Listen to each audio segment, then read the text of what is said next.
الحمد لله نحمده ونستعينه ونستغفره ونؤمن به ونتوكل عليه ونعوذ بالله من شرور أنفسنا ومن سيئات أعمالنا من يهده الله فلا مضل له ومن يضلله فلا هادي له ونشهد أن لا إله إلا الله وحده لا شريك له ونشهد أن سيدنا ومولانا محمدا عبده ورسوله صلى الله تعالى عليه وعلى آله وصحبه واتباعه وسلم تسليما كثيرا كثيرا أما بعد فأعوذ بالله من الشيطان الرجيم وما خلقت الجن والإنس إلا ليعبدون ما أريد منهم من رزق وما أريد أن يطعمون إن الله هو الرزاق ذو القوة المتين وقال تعالى إن الذين قالوا ربنا الله ثم استقاموا تتنزل عليهم الملائكة ألا تخافوا ولا تحزنوا وأبشروا بالجنة التي كنتم توعدون نحن أولياؤكم في الحياة الدنيا وفي الآخرة ولكم فيها ما تشتهي أنفسكم ولكم فيها ما تدعون نزلا من غفور رحيم صدق الله العظيم وقال رسول الله صلى الله عليه وسلم إن الله لا ينظر إلى صوركم ولا إلى أموالكم ولكن ينظر إلى قلوبكم وأعمالكم وقال النبي صلى الله عليه وسلم الكيس من دان نفسه وعمل لما بعد الموت والعاجز من أتبع نفسه هواها وتمنى على الله أو كما قال النبي صلى الله عليه وسلم. میرے عزیز دوستوں اور بھائیوں، اللہ نے محض اپنے فضل اور احسان اور کرم سے اس کائنات میں ہمیں سب مخلوقات میں سب سے زیادہ شرافت والا، عزت والا بنا کر دنیا میں بھیجا ہے، اور یہ زندگی اللہ کی ایک امانت ہے جس کا کوئی مول نہیں، انمول نعمت ہے یہ، اور اس کا ایک ایک سانس بہت قیمتی ہے یہ بہت مختصر، لیکن ایک ایک سانس پر اس کی دنیا بھی بنے گی اور آخرت کی کبھی ختم نہ ہونے والی زندگی کے بننے کا بھی تعلق اس انسان کے اس زندگی کے ہر لمحے اور ہر سانس کو صحیح گزارنا ہے۔ تھوڑی سی زندگی لیکن دار و مدار ہے اس پر ہمیشہ کی کامیابی کا، اور اصل آخرت ہے، اور آخرت کی تیاری کے لیے اللہ نے دنیا میں ہمیں بھیجا ہے۔ ہمارا مستقبل آخرت ہے، ہمارے مسائل آخرت کے ہیں۔ دنیا میں تو انسان اللہ نے بنایا، پاؤں کے ناخن سے لے کر سر کے بال تک یہ نعمتیں اللہ نے ہمیں عطا کی، زندگی کا نظام اللہ چلا رہے ہیں، اور ساری کائنات کو انسان کی خدمت میں لگایا۔ آدمی کو تھوڑے سے یہ حکومتیں، یہ سردار، یہ کمپنیاں، یہ کارخانے تھوڑے سے پیسے دیتی ہیں تو آدمی اپنا وقت ان کو دیتا ہے۔ امانت دار ہو تو بڑی امانت داری سے کام کرتا ہے، وقت پہ پہنچتا ہے، اور یہ سب کچھ اللہ نے دیا۔ اور صرف یہ دنیا کے پیسے تو کیا ہیں، ایک دفعہ نفع اٹھایا ختم، سب کچھ اللہ نے دیا۔ اور کس لیے دیا؟ تاکہ اللہ کی رضا کو حاصل کریں، اللہ کو راضی کر لیں، اور اللہ کی رضا جنت سے بھی بڑی چیز ہے۔ اے ابن آدم، مجھے تلاش کرو، مجھے پانے کی کوشش کرو، مجھے راضی کرو، خالق بھی میں ہی ہوں اور رزاق بھی میں ہی ہوں، رب بھی میں ہی ہوں، اور میری طرف لوٹ کر آنا ہے، اور میں نے تمہارے لیے جنت بنائی ہے۔ تمہاری جو چاہتے ہیں کہ ہمیشہ زندہ رہو، دنیا میں رہ نہیں سکتے، دنیا میں سارے انسان زندہ رہتے تو شاید ہمیں پاؤں رکھنے کی جگہ نہ ملتی۔ تمہیں تمہاری خوراک ایک وقت میں مل جائے تو سنبھال نہ سکو، تمہیں زندگی کا پانی دے دیا جائے تمہارے پاس اسٹور کرنے کا کوئی نظام نہیں۔ تو یہ ساری تدبیریں کرنے والی ذات کس کی ہے؟ اللہ کی ہے۔ تو اللہ تعالیٰ نے ہمیں اس کائنات میں اشرف المخلوقات بنایا، سب سے زیادہ شرافت والا، سب سے خوبصورت شکل عطا کی، اور ساری کائنات کو ہمارے لیے مسخر کیا۔ اور یہ زندگی امانت ہے اللہ کی، ایک ایک سانس ساری کائنات سے زیادہ قیمتی ہے۔ اس لیے اللہ فرما رہے ہیں کہ دیکھو اس وقت کے آنے سے پہلے جب تمہارے عمل کا موقع اور مہلت ختم ہو جائے کچھ کر لو، اور میری دی ہوئی جان اور صلاحیتیں اور نعمتیں اور مال میں سے میری رضا کے لیے لگاؤ۔ باپ چھوٹے بچے کو کچھ دیتا ہے اس کے کھانے پینے کے لیے، اس کی مرغوب چیز، اور پھر باپ اس سے مانگتا ہے، تو باپ اس بچے کی محبت کو دیکھنا چاہتا ہے، اپنی طرف میلان کو دیکھنا چاہتا ہے، باپ کو ضرورت نہیں ہے، اور یہ دونوں انسان ہیں۔ اگر بیٹا اس چیز کو باپ کو دے دے تو باپ کی محبت اس بیٹے کے لیے اچھل کر جاتی ہے، اس کو اپنی گود میں لیتا ہے۔ تو اللہ تو خالق ہیں، اللہ تو رب ہیں، اللہ تو ساری کائنات کے مالک ہیں، اور سب کچھ اللہ نے دیا، اور اللہ ہی نظام چلا رہے ہیں، اور اللہ نے ساری کائنات کو مسخر کیا۔ اور اللہ فرما رہے ہیں اے میرے بندو، جو میں نے دیا ہے میری رضا حاصل کرنے کے لیے خرچ کر لو، اس وقت سے پہلے کہ جب یہ مہلت ختم ہو جائے۔ من قبل ان یأتی احدکم الموت، یہ اللہ کا فضل ہے کہ عمل کرنے کا وقت تھوڑا سا دیا، اور کامیابی ہمیشہ آخرت کی بھی رکھی، اور دنیا کے حالات کے بننے کا تعلق بھی اللہ نے انسان کے اعمال سے۔ اعمال کیا ہیں؟ دل کا یقین ٹھیک ہو جائے اور جسم کا استعمال ٹھیک ہو جائے۔ کامیابی انسان کی اندر کی مایا ہے، کامیابی کا راز انسان کے اپنے اندر ہے، باہر کی چیزوں میں اللہ نے کامیابی رکھی ہی نہیں۔ باہر کی چیزیں تو مخلوق ہیں، بے جان ہیں، اندھی ہیں۔ کسی گھر میں ایک اندھا ہو تو بڑا مسحور گھر والے اس کے لیے خدمت کے لیے، اس کی پرورش کے لیے، اس کی نگہداشت کے لیے پریشان ہوتے ہیں۔ دو اندھے جمع ہو جائیں تو دو مسئلے ہو گئے، تین اندھے جمع ہو جائیں، 10 اندھے جمع ہو جائیں تو مخلوق تو اندھی ہے۔ اب جتنے اسباب اور وسائل کو جمع کرو گے اپنے مسائل زیادہ کرو گے۔ اور آج کا زمانہ گواہ ہے، اور اللہ زمانے ہی کو گواہ بناتے ہیں کہ آج جو انسان نے اپنے لیے وسائل بنائے ہیں اور کیسے زبردست وسائل بنائے ہیں، تو خود سوچیں مسائل بڑھ گئے یا کم ہو گئے؟ مسائل بڑھ گئے، کیونکہ مسائل کا تعلق ان وسائل سے نہیں ہے۔ مسائل کا تعلق انسان کے اپنے اندر دل کے یقین کے ٹھیک ہونے اور جسم کے اعمال کے ٹھیک ہونے سے۔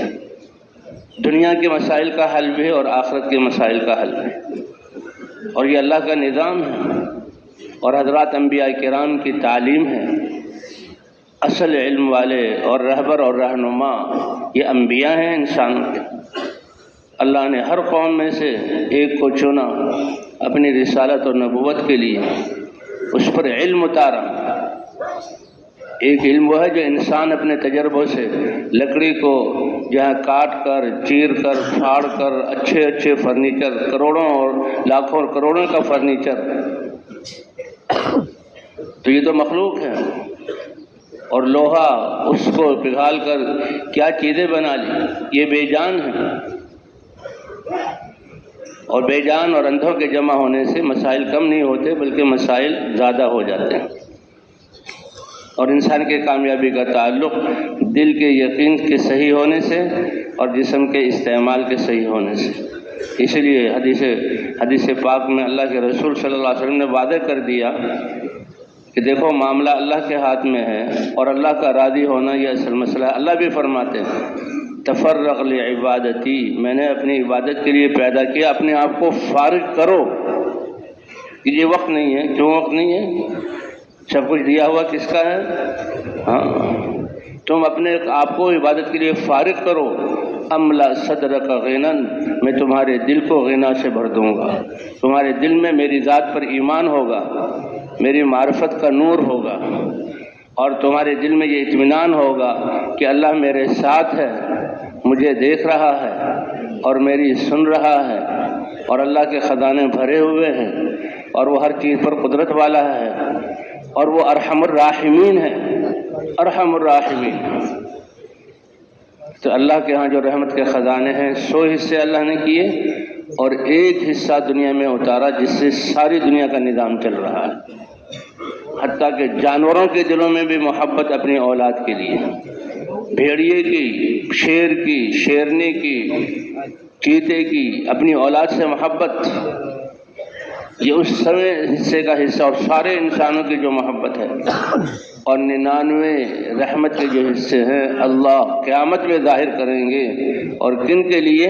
جو دنیا میں اللہ کی مان کر جائیں گے۔ کتنی بڑی بات ہے، کتنی بڑی بات ہے، اللہ ارحم الراحمین۔ تو اللہ نے کائنات میں سب سے افضل انسان بنایا، سب سے خوبصورت شکل عطا کی، سب سے زیادہ صلاحیتیں عطا کی، اور اللہ نے دنیا میں تھوڑے سے وقت کے لیے بھیجا۔ تو انسان جو چاہتا ہے ہمیشہ زندہ رہوں، ہمیشہ خوش رہوں، ہمیشہ عزت والا رہوں، ہمیشہ جو ہے صحت مند رہوں، ہمیشہ جوان رہوں، دنیا میں یہ ممکن نہیں ہے، دنیا حالات کی جگہ ہے۔ اسی لیے یعنی آخرت جو ہے جنت کا، اس میں اعلان کیا جائے گا ان تحیوا فلا تموتوا بعدہ ابدا۔ جو دنیا میں زندگی چاہتے تھے، اب تم ایمان اور اعمال اور اصل سرمایہ لے کر آئے ہو اور اللہ کو راضی کیا ہے، اب ہمیشہ عافیت والی، خوشی والی، عزت والی، اطمینان اور نعمتوں والی زندگی زندہ رہو، اور کبھی تمہیں موت نہیں آئے گی۔ وَلَكُمْ أَن تَشَبُّوا فَلَا تَحْرَمُوا بَعْدَهُ أَبَدًا، اور جوانی بھرپور کہ اس میں کوئی کمی نہیں، زیادتی تو ہوگی نعمت میں، کمی نہیں ہوگی، کبھی تم بوڑھے نہیں ہوگے، ہمیشہ صحت مند رہو، کبھی بیمار نہیں ہوگے، ہمیشہ خوش و خرم رہو، اور کبھی تم جو ہے رنجیدہ اور تمہیں غم نہیں ہوگا۔ ہمارا مستقبل آخرت ہے، اور ہمارا سرمایہ جس سے آخرت بنے اور دنیا بھی بنے، کیونکہ جس کی آخرت بن گئی اللہ اس کی دنیا بھی بنائیں گے۔ ہمارا اصل سرمایہ اللہ نے ہمارے اندر رکھا ہے۔ کامیابی یہ اندر کے مایہ کا نام ہے کہ اللہ کی ذات پر ایمان اور یقین، یہ اتنے بڑے اطمینان کی چیز ہے کہ ایمان والا کہیں بھی پریشان نہیں ہوگا، اللہ اس کو پریشان نہیں ہونے دیں گے۔ انا عند ظن عبدی بھی، میرے بندے جیسا میرے ساتھ یقین کرو گے میں ایسے ہی تمہارے ساتھ معاملہ کروں گا۔ پھر یہ جو سرمایہ ہے ایمان اور اعمال، اعمال کیا ہیں؟ آنکھ کو ایسے استعمال کرنا جیسے اللہ چاہتے ہیں، جو اللہ کو پسند ہو، اور اللہ کی پسند تو جنت سے بھی بڑی چیز ہے، تو وہ دیکھنا جو اللہ کو پسند ہو، اس میں کتنے انوارات ہوں گے، کتنی خوشیاں چھپی ہوئی ہوں گی، کتنی راحتیں اور عزت ہوں گی اس دیکھنے میں جو اللہ کو پسند ہے، اور کتنی جو ہے بولنا وہ جو اللہ کو پسند۔ اے انسان تم کتنے خوش قسمت ہو، اے ایمان والے تم کتنے سعادت والے ہو، تمہارا تو لوگوں کو نہیں، مخلوقات کو نہیں، یہ تو بھول جانے والے ہیں، یہ تو فنا ہو جانے والے ہیں، ان کے پیچھے تو اپنی غرضیں ہیں، اور اگر تم سے محبت کا اظہار کرتے ہیں تو اپنی اس غرض کی وجہ سے، ہاں غرض نہ ہو تو پھر اپنی اولاد بھی انسان کو آپ نے ہمیں کیا دیا ہے، اور اللہ کی ذات تو ارحم الراحمین۔ تو وہ دیکھنا جو اللہ کو پسند، وہ بولنا جو اللہ کو پسند، وہ سننا جو اللہ کو پسند، اور وہ دماغ کی سوچ جو اللہ کو پسند، اور ہاتھ کا یعنی استعمال جو اللہ کو پسند، پاؤں سے چلنا، اور اللہ بڑے قدردان ہیں، اللہ انسان کے عمل کے بڑے قدردان ہیں۔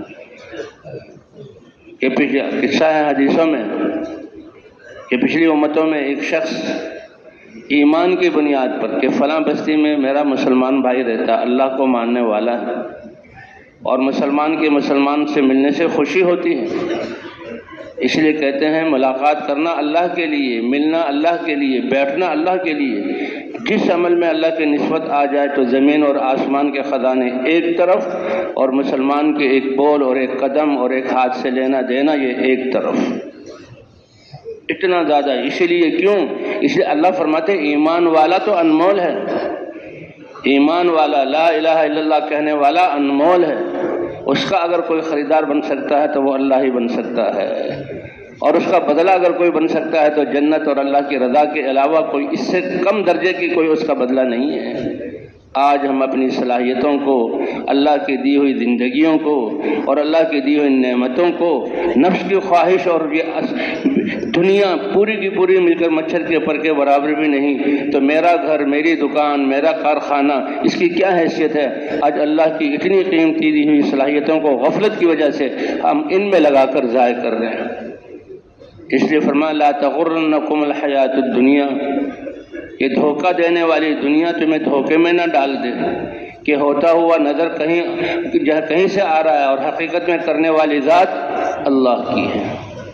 اور حق کو پہچاننے کے لیے ایمان کے نور کی ضرورت ہے، ہدایت کے نور کی ضرورت ہے، اور وہ حضرات انبیاء کرام لے کر آتے ہیں۔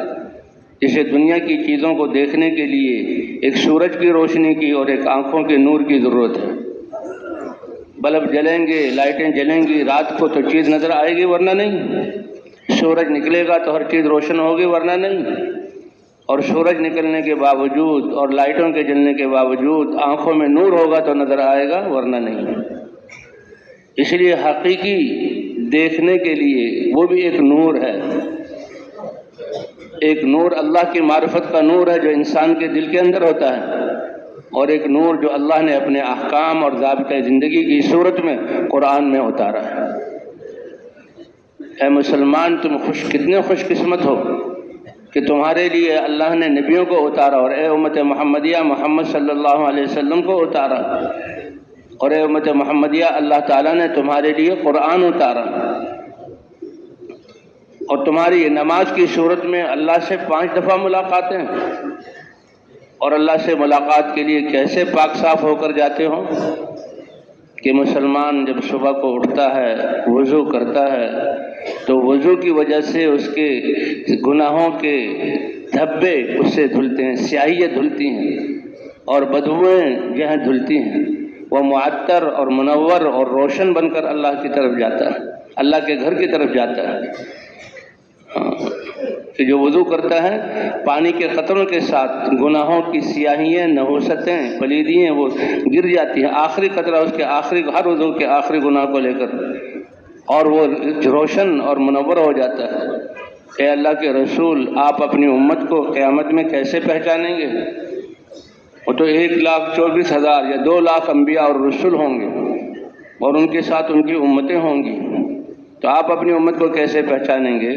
اللہ کے رسول صلی اللہ علیہ وسلم نے کیسی زبردست مثال دی جو ہر ایک انسان آسانی سے سمجھ سکتا ہے کہ ایک میدان بھرا ہوا ہے مشکی اور جو ہے مشکی گھوڑوں سے، کالے رنگ کے گھوڑوں سے، لیکن اس میں کچھ گھوڑے ایسے ہیں کہ ان کا پورا منہ اور چاروں پاؤں سفید ہیں گھٹنے تک، تو بتاؤ یہ آدمی اپنے گھوڑوں کو ان گھوڑوں میں سے نہیں پہچانے گا؟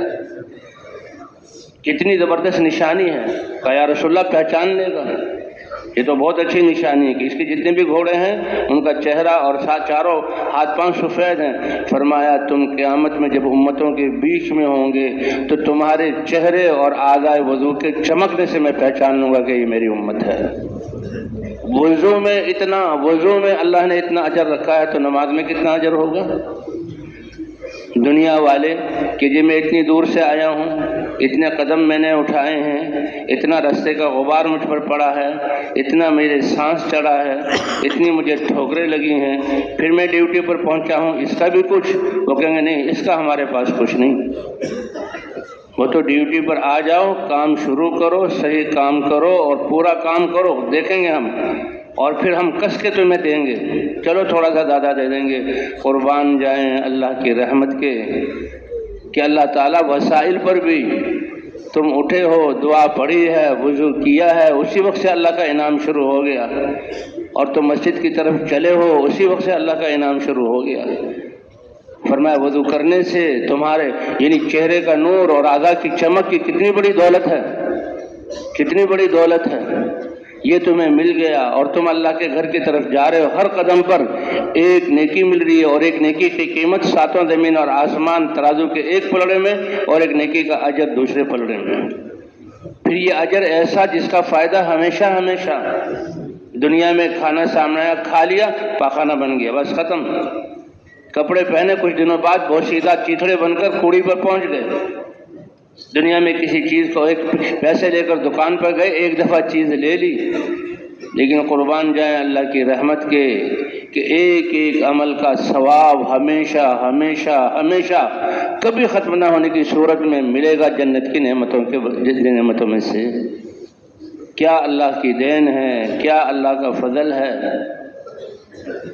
اس لیے فرمایا کہ نماز کے لیے وہ چل رہا ہے تو ہر قدم پر ایک وضو کرتے ہی اعضاء اس گناہوں سے پاک ہو گیا، اس کی روشنی کا انتظام ہو گیا، اور اسی کو حضور فرما رہے ہیں کہ میں تمہارے چہرے اور اعضاء وضو کے چمکنے سے تمہیں پہچانوں گا، یہ میری امت ہے۔ کیا مطلب کہ یہ چیز دوسری امتوں کو نہیں ملی۔ اور پھر یہ مسجد کی طرف آ رہا ہے، ہر قدم پر ایک نیکی لکھی جا رہی ہے، اور ایک گناہ معاف ہو رہا ہے، اور جنت کا ایک درجہ بلند ہو رہا ہے۔ صحابہ کرام فرماتے ہیں مدینہ منورہ میں ایک شخص تھا جس کا گھر مدینے میں سب سے زیادہ دور تھا، اور مدینے کی جو آبادی ہے وہ نشیب و فراز والی، کہیں پہاڑی جہاں ٹیلے ہیں، کہیں ریت کا جو ہے ڈھیر ہے، کہیں گڑھے ہیں، کہیں جھاڑیاں ہیں، کہیں جو ہے نالے ہیں، اور سب سے دور اس کا گھر تھا، اور پیدل چل کر آتا تھا اور سب سے پہلے نماز میں پہنچتا تھا۔ بھئی اللہ کے دین، اللہ کے راستے میں نکلنا، نمازوں کے لیے آنا اور گشتوں میں جانا، اس میں پیدل جاؤ، اپنے آپ کو تھکاؤ، سانس چڑھاؤ، پسینہ نکلے، ٹھوکریں لگیں، ایک ایک نیکی کا ثواب جب قیامت میں ملے گا تو کاش کبھی ہم سواری استعمال نہ کرتے، کاش کبھی ہم راحت والے رخوں کو اختیار نہ کرتے۔ آج اتنا اللہ نے دیا، اللہ تو ایسا قدردان، اس حدیث سے پتہ لگتا ہے۔ اچھا وہ آتا تھا، اب مدینے کی سردیوں کی راتیں اندھیرا، اور سردیوں کی زمستانی ہوائیں، اور گرمیوں کی چلچلاتی دھوپ، اور نشیب و فراز کی ٹھوکریں، اور جھاڑ اور جھنکاڑ میں کپڑوں کا پھنسنا، اور پھر سانپ اور بچھو کا خطرہ، سب کو ایک طرف کرتے وہ آتے تھے، سب سے پہلے پہنچتے۔ صحابہ کو ان پر ترس آیا، صحابہ کو، اور قال لو اشتریت حمارا، اگر تم گدھا خرید لو، گدھے پہ سوار ہو کر آ جاؤ، کتنی راحت ہوگی، سواری کی سواری ہے، سفر جلدی کٹے گا، اور زمین کی جو نشیب فراز کی ٹھوکریں ہیں اس سے تم بچو گے اور جلدی پہنچ جاؤ گے، وقت کم لگے گا۔ اور بھائی دین کے لیے وقت کم لگے گا اس کو نہ دیکھو، دین کے لیے تو جتنا کچھ ہمیں مشقت آ جائے، کتنا وقت لگ جائے، یہ ایسا انمول سودا ہے کہ قیامت میں جب اللہ اس کا اجر دیں گے تو آپ کا ہم کہیں گے کاش کہ کبھی ہم راحتوں کو استعمال نہ کرتے، اتنا زیادہ اللہ دے رہے ہیں، اتنے قدردان ہیں میرے رب۔ تو صحابہ کو مشورہ دے رہے ہیں، لو اشتریت حمارا، اگر گدھا خرید لیتے، انہوں نے کہا واہ، کیا میں ناسمجھی کی وجہ سے کر رہا ہوں؟ میں سادہ ہوں، میرا تعلق اللہ سے، مجھے اللہ کی معرفت اور میرے سامنے اللہ کی رضا، اور مجھے پتہ ہے کہ اللہ تو ہر ٹھوکر پر، اور اللہ تو ہر قدم پر، اللہ تو پسینے کے ہر قطرے پر، اور اللہ تو ہر سانس کے چڑھنے پر، اور ہر بھوک کی لہر پر، اور ہر پیاس کی لہر پر، اور ہر پڑنے والے جسم پر غبار کے ذرے پر اللہ آخرت میں اجر دیں گے۔ اللہ کے رسول صلی اللہ علیہ وسلم کو اللہ نے بتلا دیا کہ اپنی امت کو بتلا دو، یہ میرا بندہ جو کہہ رہا ہے اس کی نیت کے مطابق سارا اجر میں نے اس کو دے دیا۔ اللہ سے معاملہ ہے، یہ زندگی ایک ہی دفعہ ملی ہے، جس چیز کا تعلق اللہ سے ہو جائے وہ بہت قیمتی ہے۔ اسی لیے اللہ فرما رہے ان اللہ اشتری من المؤمنین انفسهم واموالهم بان لهم الجنہ۔ تو ہمارا مستقبل تو آخرت ہے، اور ہمارے مسائل تو آخرت کے ہیں، دنیا کے وسائل یہ تو بہت محدود ہیں۔ انسان جو، اس لیے کہتے ہیں انسان دو حصوں میں تقسیم ہو جاتا ہے۔ انسان کا دنیا میں آتے ہی آخرت کا سفر شروع ہو گیا، اور دنیا جو ہے پیٹ پھیر کر جا رہی ہے. ارتحلت الدنیا مدبرہ وارتحلت الآخرۃ مقبلہ ولکل واحدۃ منہما بنون فکونوا من ابناء الآخرہ ولا تکونوا من ابناء الدنیا.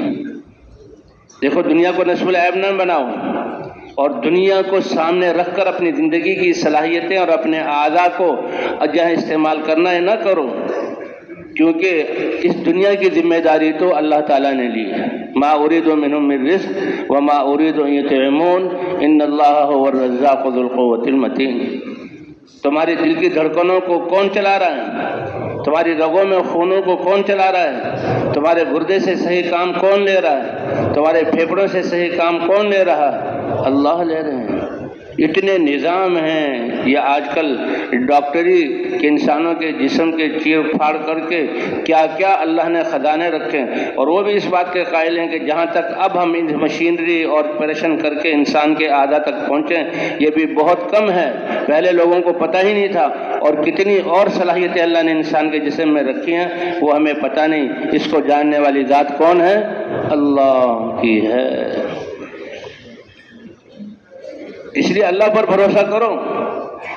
کیا زبردست مثال دی ہے کہ وہ لوگ جو اللہ کو چھوڑ کر اسباب اور مخلوقات کو اپنا کارساز سمجھتے ہیں. مثل الذین اتخذوا من دون اللہ اولیاء. اللہ نے کسوٹی دے دی قرآن کی ایک ایک آیت، اور ہمیں جو ہے دوربین دے دی پہچاننے کے لیے. وہ لوگ جو اللہ کے علاوہ مخلوقات اور اسباب کو کارساز سمجھتے ہیں کتنے کمزور ہیں، کتنے نادان ہیں. ان لوگوں کی مثال مکڑی کی طرح ہے کہ بھئی مکڑی جانور جو ہے کتنا طاقتور ہے، کتنا بڑا ہے، کتنی عزت والا ہے، کتنی ان کی شان ہے. نہیں، چھوٹا سا جانور ہے مکڑی. کہ یہ لوگ جو اسباب اللہ کو چھوڑ کر اسباب کو اپنا کارساز سمجھتے ہیں، انسانوں کو، بادشاہوں کو، وزیروں کو، فوجوں کو، پولیس کو، کارخانوں کو، دکانوں کو، کھیتوں کو، اپنی جائیدادوں کو، کہ ان لوگوں کی مثال مکڑی کی طرح ہے. مکڑی بیچاری کیا کرتی ہے؟ کتنی مشقت سے اپنے جالے کو بناتی ہے، کب سے وہ لگی ہوتی ہے. ایک باریک سا نظر نہ آنے والا دھاگا اس کے منہ سے نکلتا ہے، بن رہی ہے، اور سمجھتی ہے میں اپنا کتنا جہاں مضبوط گھر بنا رہی ہوں. فرمایا کہ ان اوہن البیوت لبیت العنکبوت. اللہ فرما رہے ہیں کہ سب سے کمزور گھر جانوروں میں سے جو جانور اپنے لیے بناتے ہیں وہ یہ مکڑی کا جالا ہے. تو جو لوگ اسباب کو اللہ کو چھوڑ کر اسباب و مخلوقات کو، ان کی مثال مکڑی کی سی ہے، اور ان کے اسباب کی مثال مکڑی کے جالے کی طرح ہے. ان کے اسباب کی مثال کس کی طرح ہے؟ مکڑی کے جالے. کیسی زبردست اللہ نے مثال دی ہے. اور حضرات انبیاء کرام کس غفلت سے نکالتے ہیں، کیا علم لے کر آتے ہیں، کیا تعلیم دیتے ہیں، اور کتنی بڑی نعمت لے کر آتے ہیں. اے میری قوم اعبد اللہ، اکیلے اللہ کی عبادت کرو. سارے کائنات کو بنانے والا اور تمہیں پیدا کرنے والا اور تمہیں یہ عزتیں شرافتیں دینے والا، ساری کائنات کو تمہاری خدمت میں لگانے والے، تمہارے جسم کے اندر کے نظام کو چلانے والے اور رزق کا انتظام کرنے والے، یہ اکیلے تنہا اللہ ہے. یہ توحید، کوئی اس کا شریک نہیں. لا الہ الا اللہ. یعنی ایمان والے کے علم کی ابتدا اللہ کی معرفت سے ہوتی ہے.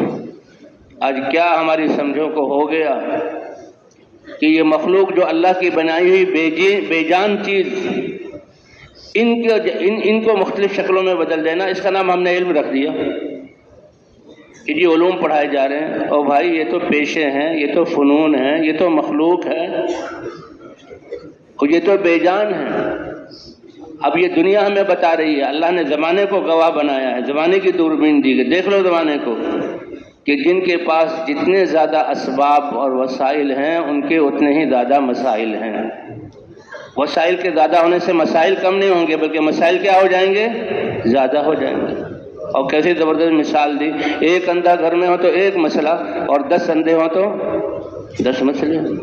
گھر بھی بے جان، فرنیچر بھی بے جان، کپڑے بھی بے جان، پیسے بھی بے جان.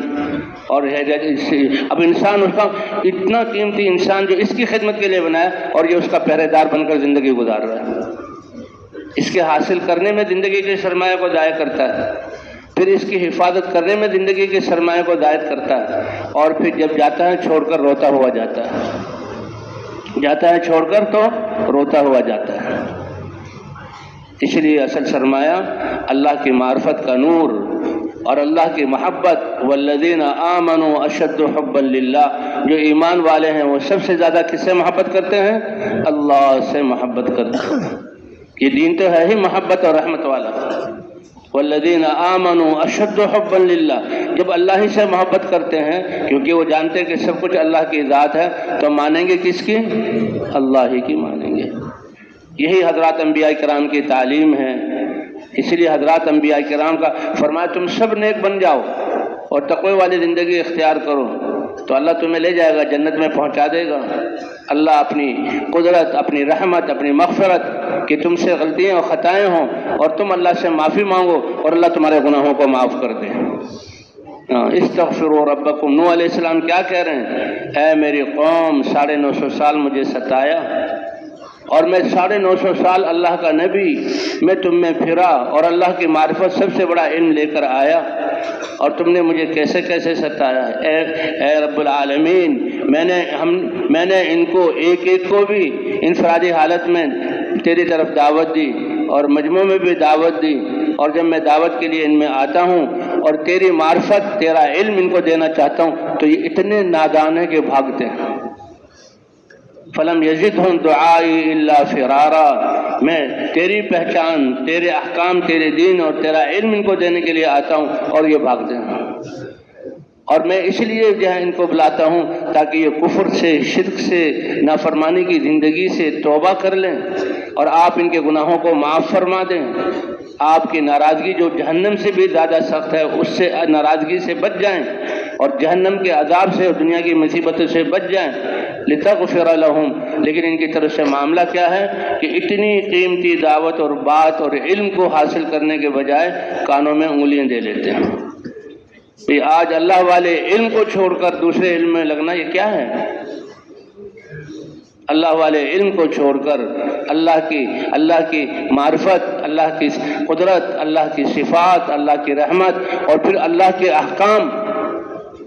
احکام، یہ دنیاوی قوانین کیا قوانین ہیں اور دنیا والوں کے بنائے ہوئے کیا نظام ہے۔ صحابہ کرام اسی کو تو لے کر نکلتے تھے کہ لنخرجکم من عبادت العباد الی عبادت رب العباد، کائنات کے سامنے تم اپنے آپ کو ذلیل کر کے جھک رہے ہو، اپنی صلاحیتیں اس کے حاصل کرنے میں لگا رہے ہو، جبکہ اللہ نے تمہارے لیے لکھ دیا ہے، جو لکھا ہے وہ تمہیں پہنچ کر رہے گا اور جو نہیں لکھا وہ تم حاصل نہیں کر سکتے۔ تم اس کے حاصل کرنے میں اپنے آپ کو لگا رہے ہو اور اپنے آپ کو ان کے سامنے جھکا رہے ہو، تو لوگ ان مخلوق کے سامنے جھکنے کی ذلت سے نکال کر اللہ کے سامنے جھکنے کی عزت کا تاج پہنانے اور لوگوں کے بنائے ہوئے قوانین جن میں ان کے مفادات ہیں اس سے نکال کر اللہ کے دین کی طرف، رحمت والے دین کی طرف، اور جب دنیا میں رہتے ہوئے اللہ کے دین پر نہیں چلو گے، اللہ کا دھمکی ہے کہ میں تمہاری زندگی کو تنگ کر دوں گا۔ سب کچھ موجود ہے لیکن دل کا اطمینان نہیں۔ ومن اعرض عن ذکری فإن له معیشۃ ضنکا، محلات ہیں، کارخانے ہیں، بینک بیلنس ہیں، کپڑے ہیں، سواریاں سب اچھی ہیں اور بیوی بچے ہیں، لیکن کہتے ہیں یہ گھر اور یہ اولاد کاٹنے کو آتے ہیں، دل کا اطمینان کوئی نام کی چیز نہیں۔ اور اصل جو اطمینان اللہ کی یاد کا کیا مطلب کہ اللہ میرے الہ ہیں، میرے معبود ہیں، میں اس کا بندہ ہوں، اس کا امر ہے۔ وَلِلَّهِ الْأَمْرُ مِنْ قَبْلُ وَمِنْ بَعْدُ، سبحان اللہ کہنا، الحمدللہ کہنا تو زبان کا ذکر ہے، ذکر اللہ کو الہ مانتے ہوئے ہر وقت یاد رکھنا، ہر وقت یاد رکھنا۔ اس لیے فرمایا جو اللہ کو یاد رکھتے ہیں، اور یاد رکھنے کا مطلب اللہ کے احکام کو پورا کرتے ہیں تو وہ اطمینان والی زندگی گزارتے ہیں۔ الا بذکر اللہ تطمئن القلوب، اللہ کو یاد رکھنے سے، اللہ کو الہ مان کر پھر اس الہ کے جو احکام ہیں اس کے حکم ان کو پورا کرنے کے لیے اللہ کی دی ہوئی زندگی اور صلاحیتیں اور اعضاء اور نعمتوں کا استعمال کرتے ہو، اللہ فرماتے ہیں ہم ان کو دل کا اطمینان عطا فرمائیں گے۔ محلات میں ہوں تب بھی مطمئن ہوں گے، سادہ زندگی بھی ہوں تب بھی مطمئن ہوں گے، حتیٰ کہ تلواروں کی جھنکار کے نیچے جہاد کے میدان میں ہوں تب بھی ان کو اللہ اطمینان عطا فرمائیں گے۔ کیوں؟ اس لیے کہ وہ اللہ کو ماننے والے ہیں۔ اس لیے بھی ہمارا مستقبل آخرت ہے، اور اصل مسائل ہمارے آخرت کے مسائل ہیں، اور وسائل اس کے یہ انسان کے جسم سے نکلنے والے اعمال ہیں۔ باقی دنیا کی ذمہ داری تو اللہ نے لی ہے، ما اريد منهم من رزق وما اريد ان يطعمون ان اللہ هو الرزاق ذو القوة المتین۔ رزق صرف روٹی اور کھانا اور پانی نہیں ہے، یہ زمین آپ کے لیے مہیا ہے، یہ رزق ہے، یہ ہوائیں چل رہی ہیں اللہ کا رزق ہے، یہ دھوپ نکل رہی ہے اور حرارت پہنچ رہی ہے اللہ کا رزق ہے، روشنی لے رہے ہو اللہ کا رزق ہے، جسم سے غلے اگ رہے ہیں اللہ کا رزق ہے۔ تمہارے جسم کی سلامتی، صحت، کتنے نظام ہیں انسان کے جسم کے اندر، ایک نظام کے فوت ہونے پر انسان چلا گیا۔ کیا ہوا جی؟ گردے خراب ہو گئے تھے، کیا ہوا کہ جی جگر خراب ہو گئے تھے، کیا ہوا کہ پھیپھڑوں میں انفیکشن ہو گئی تھی، کیا ہوا کہ دماغ کی رگ پھٹ گئی، کیا ہوا خون جم گیا تھا۔ اللہ اکبر۔ اس لیے فرمایا 360 جوڑ ہیں تمہارے جسم میں۔ کتنے جوڑ بتائیں؟ 360۔ اور صبح کو جب تم اٹھو تو آنکھیں پلکیں چھپک رہی ہیں، اور آنکھوں کے ڈیلے گھوم رہے ہیں، گردن مڑ رہی ہے، ہر انگلی کا پورا مڑ رہا ہے۔ کہتے ہیں یہ صحیح سلامت ہو۔ اگر جہاں آنکھیں کھلی رہ جائیں، ہسپتال جانا پڑے، کتنا وقت، کتنا خرچہ، کتنا جو سرمایہ لگے گا۔ اور اللہ نے تمہاری آنکھیں جہاں ٹھپک رہی ہیں تو بجائے ہسپتالوں میں پیسہ دینے کے لیے تو بھئی اللہ کو راضی کرنے کے لیے صدقہ کر دو۔ اللہ کو راضی کرنے کے لیے کیا کرو؟ 360 اعضاء ہیں تو 360 صدقے کرو۔ اے اللہ کے رسول، صدقہ تو درہم و دنانیر کی صورت میں ہوتا ہے، ہمارے پاس تو کھانے پینے کے لیے نہیں۔ فرمایا نہیں، سبحان اللہ کہنا صدقہ ہے، الحمدللہ کہنا صدقہ ہے، لا الہ الا اللہ کہنا صدقہ ہے، اپنے مسلمان بھائی کو دیکھ کر مسکرانا ایمان کی وجہ سے یہ صدقہ ہے، اچھی بات کہنا صدقہ ہے۔ اور فرمایا اگر تم چاش کی 2 رکعتیں پڑھ لو تو سارے صدقے تم نے ادا کر دیے۔ تو بھئی ہمارا مستقبل تو آخرت ہے، اور ہمارے مسائل آخرت کے مسائل ہیں، اور ان کے لیے اللہ نے وسائل یہ اپنے دل اور اعضاء کو استعمال، باہر کا محتاج نہیں کیا۔ اس لیے فرمایا کامیابی اندر کی مایا ہے، کہ دل کو یقین کو ٹھیک کرو اور جسم کے استعمال کو ٹھیک کرو۔ اس لیے حضرات انبیاء کرام علم لاتے تھے، ہر عضو کے متعلق اللہ کا کیا حکم ہے علم لاتے تھے، اور اس علم پر چلانے کے لیے طاقت اور کرنٹ اور جو ہے قوت ایمان کی، وہ لا الہ الا اللہ کے دعوت سے ایمان کو پہلے بناتے تھے، کیونکہ جس کا ایمان بن گیا اس میں دین پر چلنے کی استعداد پیدا ہو گئی۔ ایمان کیا ہے؟ اللہ کو پہچاننا، اور جو اللہ کو پہچانے وہ سب سے زیادہ محبت کس سے کرے گا؟ اللہ ہی جب خالق ہے، مالک ہے، رب ہے، ارحم الراحمین ہے، جسم کی ساری نعمتیں اس کی دی ہوئی چلا وہ رہے ہیں، سارے کائنات کو مسخر اس نے کیا، تو اب ماننی کس کی ہے؟ اللہ کی۔ اسی لیے اللہ نے زمانے کی خوردبین اور دوربین دی ہے کہ زمانے سے پوچھو اور دیکھ لو کہ کامیاب لوگ کون ہیں؟ ایمان والے اور اعمال والے۔ اور اس سے اگلی چیز کہ جب اللہ کو پہچانا، اللہ کے احکام پر چل رہے ہو، آدمی غیرت میں کہ میں فلاں ہوں، فلاں کا آدمی ہوں، اس کی غیرت میں کیا کچھ کرتا ہے تو وہ غیرت ایمانی کی وجہ سے، غیرت ایمانی کی وجہ سے اللہ کی نافرمانی ان سے برداشت نہ ہو، اللہ کی نافرمانی برداشت نہ ہو۔ اسی لیے آج کیا واقعہ آتا ہے کہ اللہ تعالیٰ نے فرمایا اے جبرائیل، یہ فلاں بستی کے لوگ، میں نے ان کو انسان بنایا، میں ان کو رزق دے رہا ہوں، نعمتیں میری برس رہی ہیں ان پر، ان کو جہاں عافیتیں میں نے دی ہوئی ہیں، لیکن پھر بھی یہ نافرمانی کر رہے ہیں، پھر بھی نافرمانی کر رہے ہیں، اتنی مہلت دے دی پھر بھی یہ باز نہیں آیا، تو اب میرا فیصلہ کہ اس کو بستی کو الٹ دو، ختم کر دو بس۔ اللہ فرمایا یہی ہوا، اگر یہ بستیوں والے ایمان اور تقوی والے ہوتے تو زمین اور آسمان کی برکتوں کے دروازے میں ان کے لیے کھول دیتا، زمین اور آسمان کی برکتوں کے لیے۔ پھر زمین سے خوراک یہ غلوں کو کھینچنے کے لیے سپرے اور کھادوں کی ضرورت نہیں ہوتی۔ میں زمین کو حکم دیتا، اے زمین یہ تقوی والے ہیں، اپنی برکتوں کو ظاہر کرو۔ جب امام مہدی آئیں گے اور دجال کا فتنہ ختم ہوگا اور سب ایمان والے ہوں گے تو اللہ زمین کو حکم کریں گے، فرمایا گندم کا دانہ کھجور کی گٹلی سے بڑا ہوگا، یہ برکت ہوگی۔ انار کا دانہ وہ چھری اور چاقو سے نہیں کاٹیں گے، اس کو آری سے کاٹا جائے گا، اور اس کے دانوں کو کھا کر اس کا ایک حصہ یہ ایسا اس کو لکڑی کے سہارے سے کھڑا کر دیا تو ایک چھوٹا سا خاندان اس کے سائے میں زندگی گزار سکتا ہے۔ یہ برکتیں ہوں گی، یہ دنیا میں ہے۔ اور ایمان والوں کے ساتھ اللہ نے کیا کیا؟ اصحاب کہف کہ سورہ کہف پڑھا کرو اور جمعے کے دن اور اس کی فلاں آیت پڑھا کرو۔ سب سے بڑا فتنہ دجال کا ہے، کیونکہ تم دنیا کی چیزوں کو دیکھ کر دھوکہ کھا جاتے ہو۔ تم تو کہ سورج سے روشنی ہے، گرمی سورج سے ہے، غلے زمین سے اگ رہے ہیں اور ہواؤں سے آکسیجن مل رہا ہے، کھانے سے بھوک، تو وہ تو اتنا بڑا فتنہ ہے کہ وہ دکھائے گا کہ دیکھو میں کیا کچھ کرنے والا ہوں۔ اس لیے دجال کے فتنے سے حفاظت، سب سے بڑا فتنہ دجال کا ہے۔ اللہ فرماتا دنیا سے بھی، دنیا تمہیں دھوکے میں نہ ڈال دے کہ کرنے والی ذات اللہ کی ہے اور جو ہے نظر آ رہا ہے ان چیزوں سے، تو کہو کہ ان چیزوں سے ہو رہا ہے۔ اس لیے ہمیں تو لا الہ الا اللہ، سب کرنے والی ذات کس کی ہے؟ کیونکہ ان چیزوں کو پیدا بھی اللہ نے کیا، ان میں صفات نفع نقصان کی بھی اللہ نے رکھی، اور صفات پیدا کر کے اللہ نے ان کو آزاد نہیں کیا کہ جیسے جس کو چاہے نفع دے، بلکہ اللہ کے تصرف کے نیچے ہے۔ ان کے ذریعے سے جس کو اللہ چاہے نفع پہنچائیں، جتنا چاہے نفع پہنچائیں، اور نقصان دینے والی چیزوں کے ذریعے سے جتنا نقصان پہنچائیں، اور پھر اللہ کی قدرت ان کے ساتھ مقید نہیں ہوگی، نفع والی چیزوں کو نقصان والا بنا دے اور نقصان والی چیزوں کو نفع والا بنا دے۔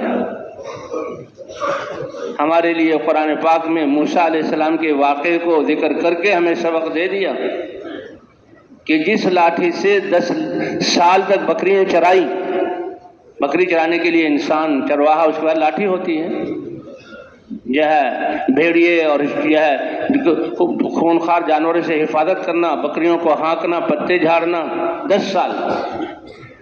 اور اللہ نے اپنی بارگاہ میں بلایا، جو ہی اس وادی طویٰ میں آئے تو آواز آئی اخلع نعلیک فإنک بالوادی المقدس طویٰ، اے موسیٰ تم پاکیزہ وادی میں آئے ہو، اللہ تم سے بات کر رہا ہے، جوتے اتار دو۔ اس لیے مسجد میں آتے ہیں تو جوتے مسجد سے باہر اتار کر آتے ہیں۔ کیوں بھائی اتار کر آتے ہیں کہ نہیں آتے؟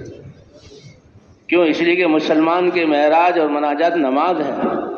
جو ہی نماز میں شامل داخل ہوا، اللہ اکبر، اللہ اکبر، یعنی اللہ کی بڑائی، یہ اللہ اکبر سے نماز کی ابتدا ہوتی ہے کہ اللہ سب سے بڑے ہیں، اس نیت و استحضار کے ساتھ۔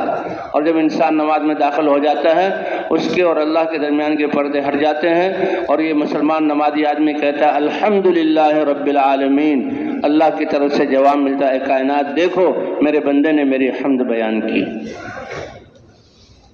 الرحمن الرحیم، اے کائنات دیکھو اثنا علیہ عبدی، میرے بندے نے میری ثنا بیان کی۔ مالک یوم الدین، میرے بندے نے میری بڑا بزرگی کو بیان کیا۔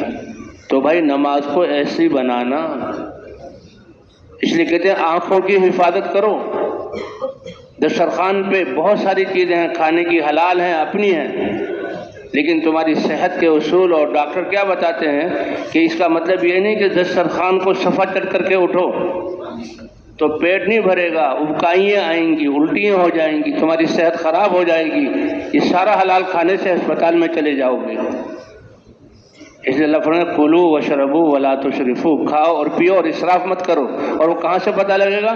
قرآن اور حدیث سے پتہ لگے گا کہ کھانے اپنے معدے کے 3 حصے کرو، تہائی حصہ کھاؤ، 1 حصہ پانی، 1 حصہ سانس کے لیے چھوڑ دو۔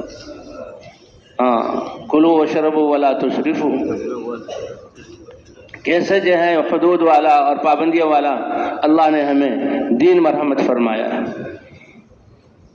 تو بہرحال دجال یہ بہت بڑا فتنہ ہے، اور سورہ کہف میں اس کا ذکر ہے، اور سورہ کہف میں اللہ تعالیٰ نے چند نوجوانوں کا ذکر کیا کہ بادشاہ تھا، اور بادشاہ جو ہے لوگوں، یہ جو ہے دنیا والے کہ لوگ میری مانیں، لوگوں کو اپنے تابع کیا ہوا تھا، اور ایک جادوگر تھا، جادو کے جب انسان اللہ کی ذات پر ایمان نہ ہو تو پھر یہ ہر چیز سے ڈرتا ہے۔ حضرت عبداللہ ابن عمر رضی اللہ تعالیٰ عنہ سفر سے واپس آ رہے تھے، ایک بستی میں داخل ہوئے تو وہاں رش لگا ہوا تھا۔ اپنے شاگرد سے کہا دیکھو کیا بات ہے، لوگ کیوں رکے ہوئے ہیں؟ اس نے بتایا کہ جی جنگل سے ایک شیر آیا ہے اور وہ بیچ میں بیٹھا ہوا ہے، تو لوگ تو ڈر رہے ہیں کہ کسی کو پھاڑ نہ لے۔ تو یہ صحابی ہیں، یہ اپنے سواری سے اترے اور لوگوں کے رش کو چیرتے ہوئے شیر کے سامنے کھڑے ہو گئے۔ کس کے سامنے کھڑے ہو گئے؟ اور کیا کہا، اگر اللہ نے تمہیں حکم دیا ہے کسی کو چیر پھاڑ کھانے کا تو وہ کرو، تو اللہ کا حکم ہے تمہیں، اور اگر اپنی مستی میں بیٹھے ہوئے ہو تو یہاں سے دفع ہو جاؤ۔ اور زور سے چپت مارا، وہ تو دم دبا کے بھاگ گیا۔ لوگوں نے اپنی آنکھوں سے دیکھا اور پھر لوگوں کی طرف متوجہ ہو کر کہا اللہ کے رسول صلی اللہ علیہ وسلم نے سچ فرمایا کہ جن چیزوں سے انسان ڈرے گا اللہ ان چیزوں کو مسلط کر دیں گے۔ اس لیے لا الہ الا اللہ، یہ سارے خوفوں کو نکال کر اللہ کے خوف کو دل میں پیدا کرنا۔ اللہ اس کی اتنی دعوت دیں، اس کو اتنا سوچیں، اللہ کی بڑائی کو اتنا سوچیں کہ ساری مخلوقات کا تاثر نکل جائے۔ اس لیے حضور صلی اللہ علیہ وسلم دعوت دے رہے ہیں، اور کفار مکہ اور قریش اور زمانے کے کافر جو حضور صلی اللہ علیہ وسلم کی خدمت میں آ کر سچے دل سے سب سارے سچے صحابہ تھے، لا الہ الا اللہ محمد الرسول اللہ اس کی گواہی دیتا تھا، تو فوراً اس کا ساری مخلوقات کا تاثر اس کے دل سے نکل جاتا اور اللہ کی بڑائی اس کے دل میں آ جاتی، اور پھر اپنی جاہلیت کا اتنا افسوس اور اس کو غم ہوتا تھا، اور یہ لوگ ابھی تک جاہلیت میں اتنا غم ہوتا تھا کہ یہ مجھے ماریں گے، مجھے بے ہوش کر دیں گے، مجھے تکلیفیں دیں گے، ناطقہ بند کر دیں گے۔ ان سب کو برداشت کرتے ہوئے وہ ان سے کہتا تھا او اے انسانوں، لا الہ الا اللہ، ایک اللہ کو پہچان لو، اس کی ذات کا یقین کر لو۔ اس لیے جو بھی صحابی بھی حضور صلی اللہ علیہ وسلم پر ایمان لاتا ہے فوراً دعوت، اس سے برداشت ہی نہیں ہوتا۔ جسے آج ہم اپنی آنکھوں سے کسی کو، کسی بچے کو، بچہ تو انسان کا بچہ، کسی بوڑھے کو، کسی جو ہے پاگل کو، انسان کو کیا جانوروں کو بھی آگ میں گرتا ہوا دیکھیں ہم برداشت نہیں کر سکتے، تو اس سے زیادہ وہ جہنم کی آگ کی طرف جا رہے ہیں تو ان کی فکر ان صحابہ کے دلوں میں آتی تھی، اور اس کی پرواہ کیے بغیر کہ میرے ساتھ کیا کریں گے، صحابہ کرام دعوت لے کر ان میں اتر جاتے تھے۔ کیوں؟ اللہ کی معرفت کا کلمہ، اللہ کو پہچان لیا، ایسا اللہ کی معرفت کا نور آتا تھا۔ حضرت ابو ذر غفاری رضی اللہ تعالیٰ عنہ، ان کو پتہ لگا کہ مکے میں ایک ہستی ظاہر ہوئے ہیں، اور وہ کہتے ہیں آسمانوں سے وحی آتی ہے۔ اپنے بھائی کو بھیجا حالات معلوم کرنے کے لیے، بھائی آئے، دیکھا کہ بڑا شور مچا ہوا ہے اور ایمان والوں کو بڑی تکلیفیں دی جا رہی ہیں، ناطقہ بند کیا ہوا ہے، اور ہر مجلس میں حضور صلی اللہ علیہ وسلم کی مخالفت کے تذکرے ہیں، اور ایک ہستی ہے جو اللہ کی طرف بلاتی ہے۔ تو وہ چلے گئے اور بھائی کو بتایا، تو ان کے بتانے سے مطمئن نہ ہوئے، خود آئے۔ بڑے جرت والے تھے، بڑے دلیر تھے، سردار تھے، بڑے عقل مند فیصلہ کرنے والے تھے۔ جب مکے میں آئے تو کفار مکہ نے ایسے انتظامات کیے ہوئے، ہر چوکی پر اپنے لوگ بٹھائے ہوئے، اور لوگ بٹھا کر وہ پہلے سے تقریریں کر کے دیکھو بیت اللہ کا طواف کرو، وہاں بیٹھو اور جو چاہے کرو، عمرہ کرو، جو چاہے کرو، لیکن تمہیں ایک بہت خطرناک بات سے بچاتے ہیں۔ ایک نفسیاتی حربہ استعمال کرتے تھے کہ ایک ہستی ہے جن کا نام محمد ہے، ان کی بات نہ سننا، کہ ان کی بات سننے کی وجہ سے انسان اپنے باپ دادا کے دین کو چھوڑ دیتا ہے۔ تو یہ ایک نفسیاتی حربہ تھا جو استعمال کرتے تھے، اور اپنے معبودوں کو برا بھلا کہتا ہے۔ تو وہ تو ان کے معبود تھے جو جہالت کی وجہ سے انہیں تو فوراً دل میں تاثر۔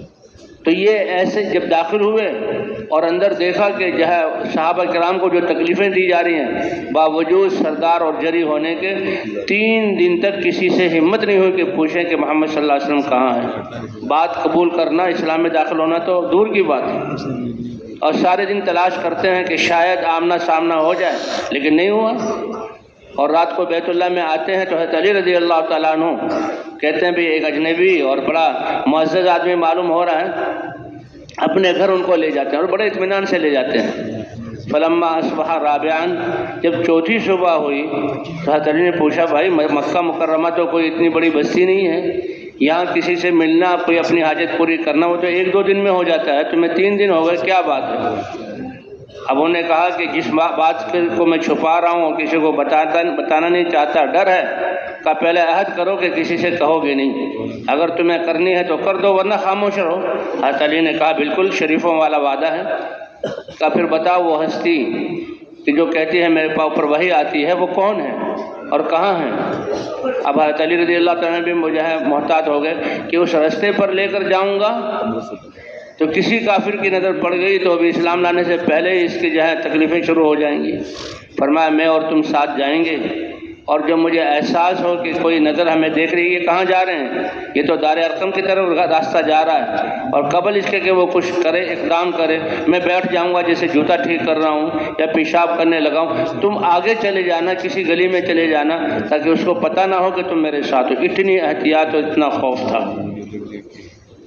اس طرح لے کر چلے، اور جو ہی حضور کی دار ارقم میں، حضور کے مجلس میں، حضور کے نورانی اور خوبصورت اور اخلاق والے چہرے کو دیکھ کر متاثر ہو گئے کہ یہ چہرہ تو سچے آدمی ہی کا چہرہ ہے، اس کے علاوہ ہے ہی نہیں۔ اور پھر آپ کے دعوت دینے کا انداز، سارے نبیوں کے سردار، سارے انبیاء دعوت دینے والے، جن کی دعوت سے ان کی قوموں کو ہدایت ملی، اور ہدایت مل کر اللہ نے زمین کا وارث ایمان والوں کو بنایا، اور ان ہدایت والوں کی بنیاد پر اللہ نے باطل کو ختم کیا۔ اس لیے ہمارے حضرات فرماتے ہیں اللہ نے ہمیں زمانے کی دوربین دی ہے، زمانے کی خوردبین دی ہے۔ زمانے سے پوچھو کہ دنیا میں کون پنپے، اللہ نے زمین کا وارث کن کو بنایا، اور اللہ نے خلافت کا وعدہ کن سے کیا ہوا ہے۔ وعد اللہ الذین آمنوا منکم وعملوا الصالحات ليستخلفنهم فی الارض کما استخلف الذین من قبلہم۔ ایمان لا کر اللہ کا حق بھی پہچانو، اس کو ادا کرو، اور ایمان لا کر لوگوں کے حقوق بھی پہچانو اور ان کے حقوق کو ادا کرو۔ ایسا پیارا دین، اور اس کے ساتھ ساتھ یہ دین تو ہے ہی سراسر یہ ہمدردی، خیرخواہی، تو دوسرے لوگوں کو بھی حق کی وصیت کرو، اور اس پر نادان لوگ تمہاری مخالفت کریں گے تو ایک دوسرے کو صبر کی وصیت۔ کہتے ہیں والعصر ان الانسان لفی خسر، غالباً امام مالک یا کسی امام کا قول ہے کہ قرآن میں یہی صورت اگر اترتی ہمارے لیے تو یہی کافی تھی۔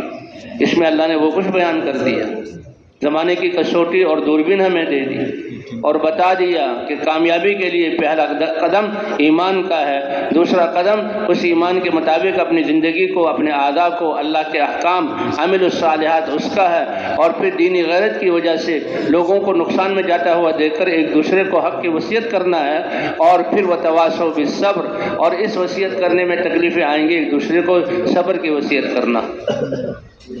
اور بھائی ہمیں تو اللہ تعالیٰ نے چنا اس کام کے لیے، ہمارا تو یہ فریضہ بنایا، ہمیں تو یہ اعزاز دیا کہ تم بہترین امت ہو، اس لیے سارے لوگوں انسانوں کی نفع رسانی کے لیے نکالے گئے، سارے انسانوں کی نفع رسانی کے لیے نکالے گئے۔ ہماری تو یہ ذمہ داری ہے، کنتم خیر امۃ اخرجت للناس۔ تو بہرحال اللہ تعالیٰ نے حکم فرمایا اے جبرائیل اس بستی کو الٹ دو۔ جبرائیل علیہ السلام نے کہا اے اللہ اس میں تو ایک شخص ایسا ہے کہ کسی آن کسی گھڑی یہ تو آپ کی یاد سے غافل ہی نہیں ہوتا۔ کہاں؟ خود تو میری عبادت میں لگا ہوا اور غافل نہیں ہوتا، اور میرے بندے، اللہ کو کتنی محبت ہے اپنے بندوں سے، میرے بندے جو میری نافرمانی کر کے نقصان میں جا رہے ہیں، اس کی وجہ سے اس کے ماتھے پہ تیور بھی نہیں آتی، اس کے چہرے پر افسوس بھی نہیں ہوتا۔ لم یتمعر وجہہ فیہ، یہ کیسا مجھ پر ایمان لانے والا، صرف اپنے ذات کی وجہ سے، حالانکہ ان کی ذمہ داری نہیں تھی لیکن غیرت ایمانی ان کے ذمہ بھی تھی، اور ہمارے تو یہ ذمہ ہے، غیرت ایمانی ان کے ذمہ بھی تھی۔ لہذا بستی کو الٹو تو اسی کے سر پر الٹو، بستی کو الٹو تو اسی کے سر پر الٹو۔ اللہ نے ایک اور واقعہ بیان کیا اصحاب سبت کا۔ اللہ فرماتے دیکھو دنیا میں تم مزے کی زندگی گزار لو، کامیابی مل جائے، ایسا ہو نہیں سکتا۔ ایسے لوگ کہ کہتے ہیں بس دنیا میں اطمینان اور مزے کی زندگی گزر جائے، وہ نادانوں کی بستی میں رہتے ہیں۔ دنیا میں تو ایمان کے ساتھ ابتلا آئے گی، امتحان آئے گا۔ اگر امتحان نہ، کیوں اپنے بچوں کو درسگاہوں میں چھوڑ کر آتے ہو؟ کیوں ماؤں کی گودوں سے جدا کرتے ہو؟ کیوں گھر کی راحتوں سے ان کو نکالتے ہو؟ اور کیوں تم اس مراحل سے گزرے ہو کہ پتہ ہے کہ امتحان کے بعد کامیابی ملتی ہے؟ اور اللہ فرما رہے ہیں کہ یہ دارالابتلاء ہے، دارالامتحان ہے، اور تمہارا ہر لمحہ اور ہر پل تمہارا امتحان میں ہے۔ اللہ ہمیں آزمائیں گے۔ دنیا کی زندگی اطمینان والی ہو ایسا نہیں۔ وَلَنَبْلُوَنَّكُمْ بِشَيْءٍ مِّنَ الْخَوْفِ وَالْجُوعِ وَنَقْصٍ مِّنَ الْأَمْوَالِ وَالْأَنفُسِ وَالثَّمَرَاتِ وَبَشِّرِ الصَّابِرِينَ۔ یہ صبر کرنا کتنی بڑی طاقت ہے کہ نعمتوں کے ملنے پر شکر ادا کرنا، اللہ نعمتیں بڑھا دیں گے، اور ناگواریوں کے آنے پر صبر کرنا، اللہ فرماتے ہیں میری معیت ان کے ساتھ ہے، میں اپنی قدرت کے ساتھ صبر کرنے والوں کے ساتھ ہوں۔ کتنی بڑی بات ہے، کتنی بڑی بات ہے۔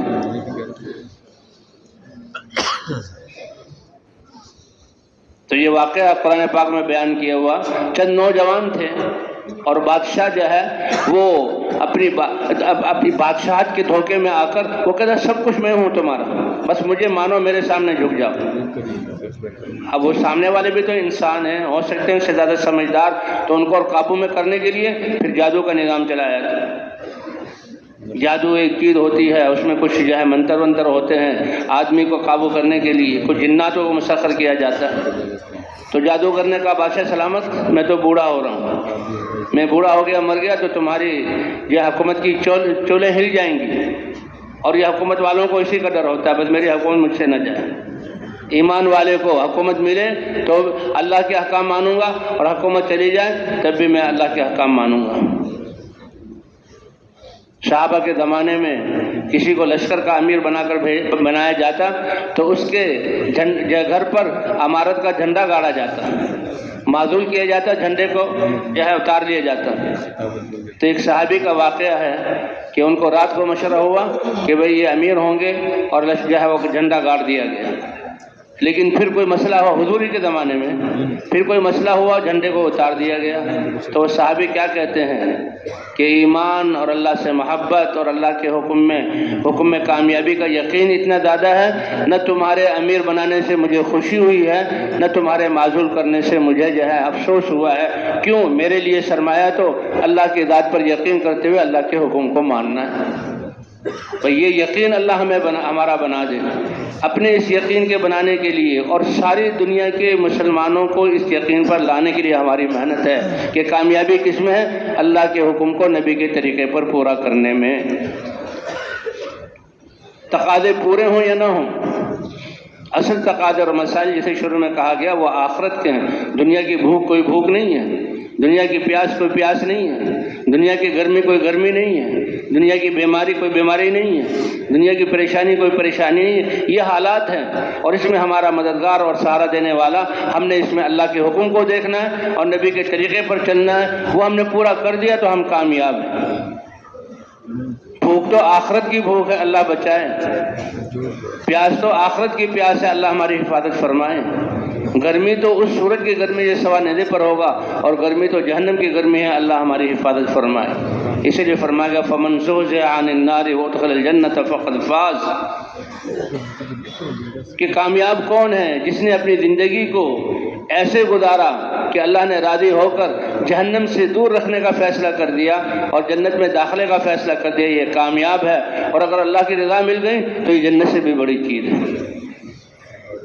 اس لیے بھائی یہ وقت کا سرمایہ بہت قیمتی ہے، ایک ایک سانس بہت قیمتی ہے۔ اسی لیے اللہ نے فرمایا کہ وہ وقت آنے سے پہلے کہ فرشتہ پنجے گاڑ دے اور موت آ جائے اور عمل کا وقت ختم، اور تم چیخو اور پکارو اور کہو لولا اخرتنی الی اجل قریب، اے اللہ چند سانس اور دے دے، پھر تو جو کچھ میرے پاس ہے سارا صدقہ کر دوں گا، اور پھر زندگی کا ہر لمحہ میں جو ہے تیری اطاعت میں گزاروں گا۔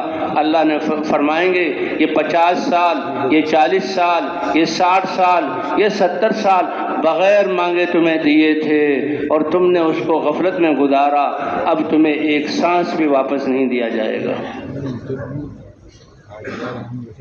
اس لیے سب سے بڑا سرمایہ اور اللہ کی نعمت یہ وقت ہے، اور اس وقت کا سب سے بڑا مصرف حضور صلی اللہ علیہ وسلم والی محنت ہے۔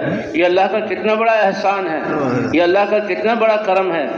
اس مادے کے زمانے میں اور اس جو ہے فساد کے زمانے میں اور حضور صلی اللہ علیہ وسلم کے زمانے سے اتنے دور زمانے میں اللہ نے آج ہمیں حضور والی فکر اور محنت دی ہے۔ اے اللہ، جیسے آپ نے ہمیں یہ محنت عطا کی ہے، ایسے اس کو حق اور سچ سمجھ کر اس پر ہمیں صلاحیتیں لگانے کی توفیق عطا فرما۔ اے اللہ، اس کو اپنی زندگی کا مقصد بنانے کی توفیق عطا فرما۔ اے اللہ، اس محنت کا تعلق یہ 5 ارب انسانیت جو موجود ہے یا 6-7 ارب انسانیت موجود ہے، ان سے اور ان کی نسلوں سے، قیامت تک آنے والی نسلوں سے، اے اللہ اس کام کے لیے ہمیں قبول فرما کر جیسے اس کام کو کرنے کا حق ہے، اے اللہ ویسے کرنے کی توفیق عطا فرما۔ 2 ارب مسلمان ہیں جو مسائل کا شکار ہیں۔ حالات کا تعلق تو اعمال سے ہے۔ اعمال درست ہوں گے تو اللہ حالات ٹھیک کریں گے، اور اعمال خراب ہوں گے تو اللہ حالات خراب کر دیں گے۔ عدی ابن حاتم، یہ ان کی پھوپھی جو ہے، حاتم تائی کے بیٹے، حاتم تائی، یہ بہت بنی طے قبیلہ تھا، اس لیے ان کو تائی کہتے تھے، اور اس میں حاتم تائی بڑے سخی، ان کے قصے ہماری کتابوں میں، اور واقعی وہ بہت بڑے سخی تھے اور عیسائی مذہب سے تعلق رکھتے تھے۔ تو وہ تو حضور صلی اللہ علیہ وسلم کے زمانے سے پہلے ان کا انتقال ہو گیا۔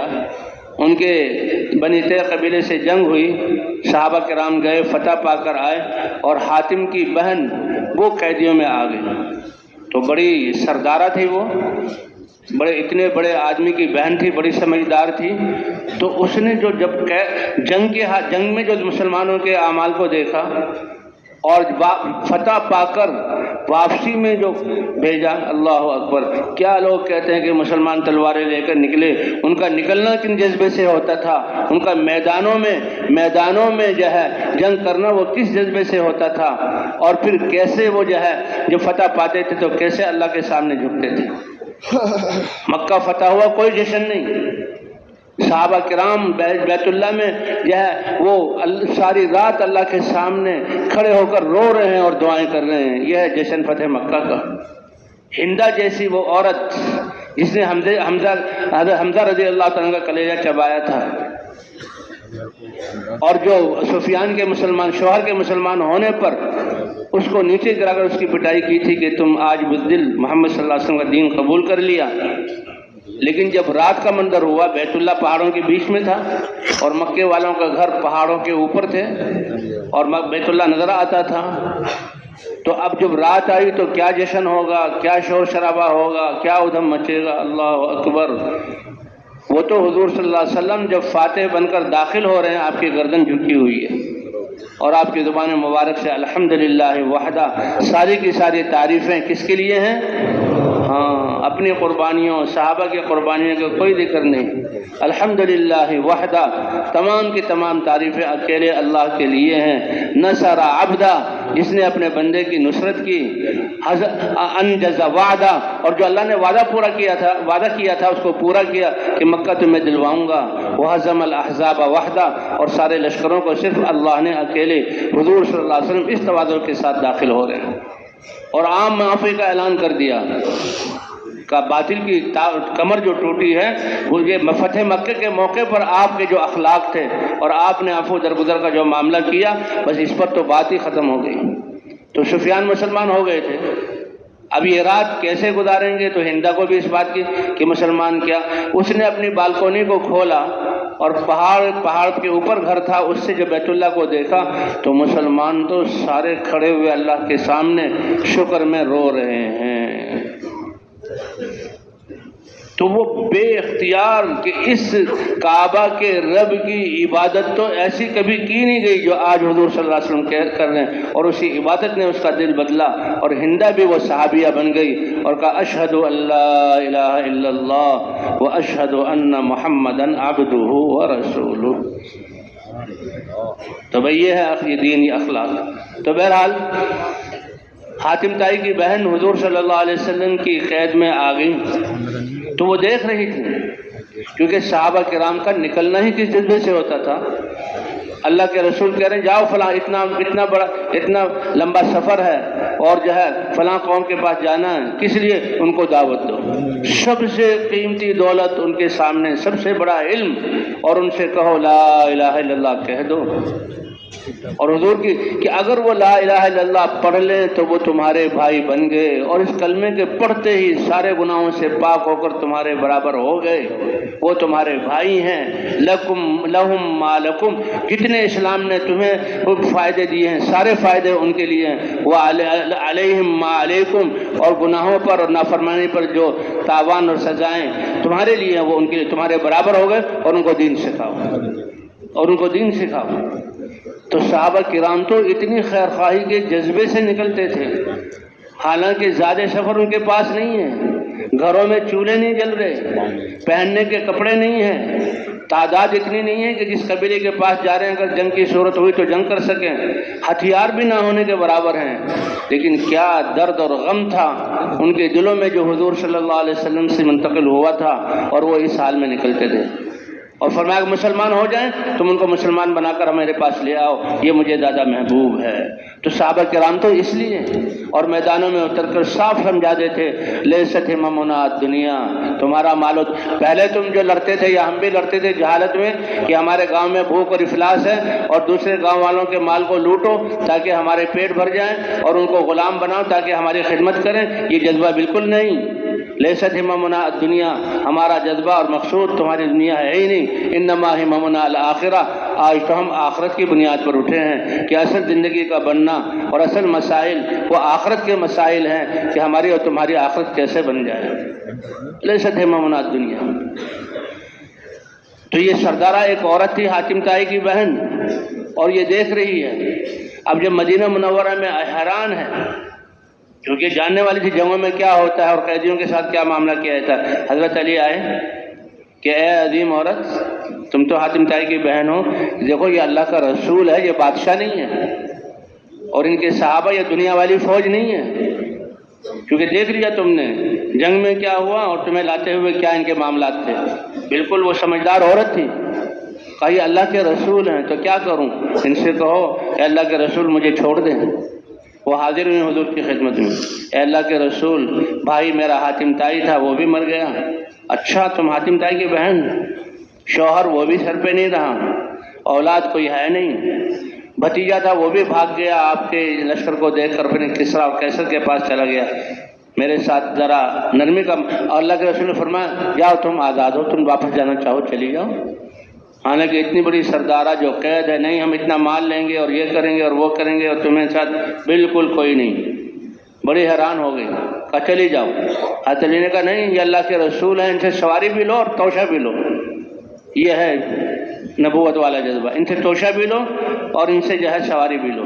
پھر حضور کی خدمت میں آئی، پھر ایسی متاثر ہوئیں کہ جب اپنے علاقے میں گئیں اور ان کے جو عادی جو ان کا جو بھتیجا تھا، بھائی کا بیٹا ہوا، اے عادی کس دھوکے میں پڑے ہوئے ہو، کہاں چلے گئے، کس ہستی کو چھوڑ کر تم کن بادشاہوں کے پیچھے؟ کہا میں بادشاہوں کے پاس گیا، وہاں بھی جناب اعلیٰ ذلت ہی ذلت ہے، ہر ایک کے سامنے ہاتھ جوڑنا جھکنا اور ہر ایک کے سامنے ذلیل کرنا، ان کے بادشاہوں میں بھی دیکھ لیا کوئی عزت نہیں ہے کیونکہ سردار تھے۔ کہا تم ذرا جا کے تو دیکھو، اس ہستی کو بھی دیکھو۔ عادی جہاں مدینہ منورہ آئے اور حضور صلی اللہ علیہ وسلم سرداروں کا بہت زیادہ احترام کرتے تھے کہ بھئی عادی آ رہا ہے، عادی آ رہا ہے۔ اب آپ صلی اللہ علیہ وسلم کے پاس اب قالینیں تو ہے نہیں، چٹائی ہوتی تھی یا زمین ہوتی تھی یا تکیہ ہوتا تھا، وہی آپ پیش کرتے تھے۔ تو بہرحال عادی آئے اور حضور صلی اللہ علیہ وسلم کے سامنے بیٹھے تو آپ نے وہی جو دعوت تھی اس کائنات کا سب سے بڑا سودا، اے عادی اسلم تسلم، اسلام لے آؤ، اللہ کو ایک مان لو، اس کا اتارا ہوا دین اور قانون اپنا لو تو تسلم، دنیا آخرت کی سلامتی پا جاؤ گے۔ لیکن وہ بت پرست نہیں تھے، وہ عیسائی تھے، وہ کہنے لگے انی علی دین، میں بھی ایک مذہب پر ہوں، دین پر ہوں، میں بت پرستی پر نہیں ہوں۔ حضور صلی اللہ علیہ وسلم نے فرمایا کہ عیسیٰ علیہ السلام وہ میرے بھائی تو تھے، وہ انبیاء کی طرف سے بھیجے ہوئے رسول، انہی میں سے تو میں ہوں۔ فرمایا انا عالم بدینک منک، تم تو ایک امتی ہو اور عیسائی دین پر چل رہے ہو، میں اللہ کا رسول ہوں، میں تمہارے دین کو تم سے زیادہ جانتا ہوں۔ تو یہ بہت بڑی بات تھی کیونکہ مکہ میں تو لوگ لکھنا پڑھنا جانتے نہیں تھے اور دین کا تعلق تو آسمانی کتاب سے ہے، اور یہ ہستی کہہ رہے ہیں میں تمہارے دین کو تم سے زیادہ جاننے والا ہوں، اور اتنے اعتماد کے ساتھ اسی سے متاثر ہوئے۔ فرمایا تم عیسائی ہو؟ کہ جی ہاں۔ اور عیسائی میں سے رفوشیہ کو جو ہے فرقے میں سے ہو؟ کہ جی ہاں۔ اور تمہاری یہ بدعنوانی ہے کہ تم لوگوں سے نظر نیاز وصول کر کے اپنی تجوریاں بھرتے ہو؟ کہا یہ ایسی بات تھی کہ کسی ہمارے عوام کو بھی پتہ نہیں تھا، ان کو اگر پتہ ہے تو اللہ نے بتلایا، ان کو اگر پتہ ہے کس نے بتلایا؟ اللہ نے بتلایا۔ حضرت خولہ ایک صحابیہ ہیں، وہ حضور صلی اللہ علیہ وسلم کے پاس آئیں، ان کے خاوند سے ان کا کوئی معاملہ ہو گیا تھا اور بیچاری پریشان ہو کر آئیں، اور حضور صلی اللہ علیہ وسلم والا حجرہ ہی کتنا بڑا تھا کہ پلیٹوں تو سر ایک دیوار کو، پاؤں دوسری دیوار کو۔ حضرت عائشہ رضی اللہ عنہا وہاں بیٹھی ہوئی ہیں۔ حضرت عائشہ فرماتی ہیں میں ایک طرف تھی، وہ خولہ آئیں، وہ حضور کے پاس بیٹھی اور اتنی چپکے سے بات کی کہ مجھے آواز کی سرسراہٹ تو سنائی دے رہی تھی لیکن الفاظ میری سمجھ میں نہیں آ رہے تھے، لیکن قربان جاؤں میں نے اپنے رب کے کہ اللہ نے آسمانوں پر اس کی آواز کو سنا۔ قد سمع اللہ قول التی تجادلک فی زوجہا وتشتکی الی اللہ واللہ یسمع تحاورکما۔ اے نبی بتا دو میری اس بندی کو، اللہ نے تم دونوں اس کی شکایت اللہ نے عرش پر سن لی ہے، اور آپ لوگوں کو جو آپ دونوں کے درمیان بات ہوئی اللہ نے سن لیا ہے اور اس کا یہ مسئلہ ہے۔ قد سمع اللہ قول التی تجادلک فی زوجہا وتشتکی الی اللہ، اللہ کے رسول کے سامنے پیش ہو کر اللہ کے سامنے شکایت پیش کر رہی تھی۔ اللہ تعالیٰ سننے والے بھی ہیں، جاننے والے بھی۔ تو حضرت عائشہ فرماتی ہیں قربان جاؤں کہ میں حضور کے پیچھے بیٹھی ہوئی ہوں، دوسری طرف میں اس کی آواز کو نہیں سمجھ سکی اور اللہ نے عرش سے اس کی آواز کو سنی۔ تو بہرحال تو جب وہ جانے گے حضرت نے کہا یہ اللہ کے نبی ہیں، ان سے سواری بھی لو اور توشہ بھی لو۔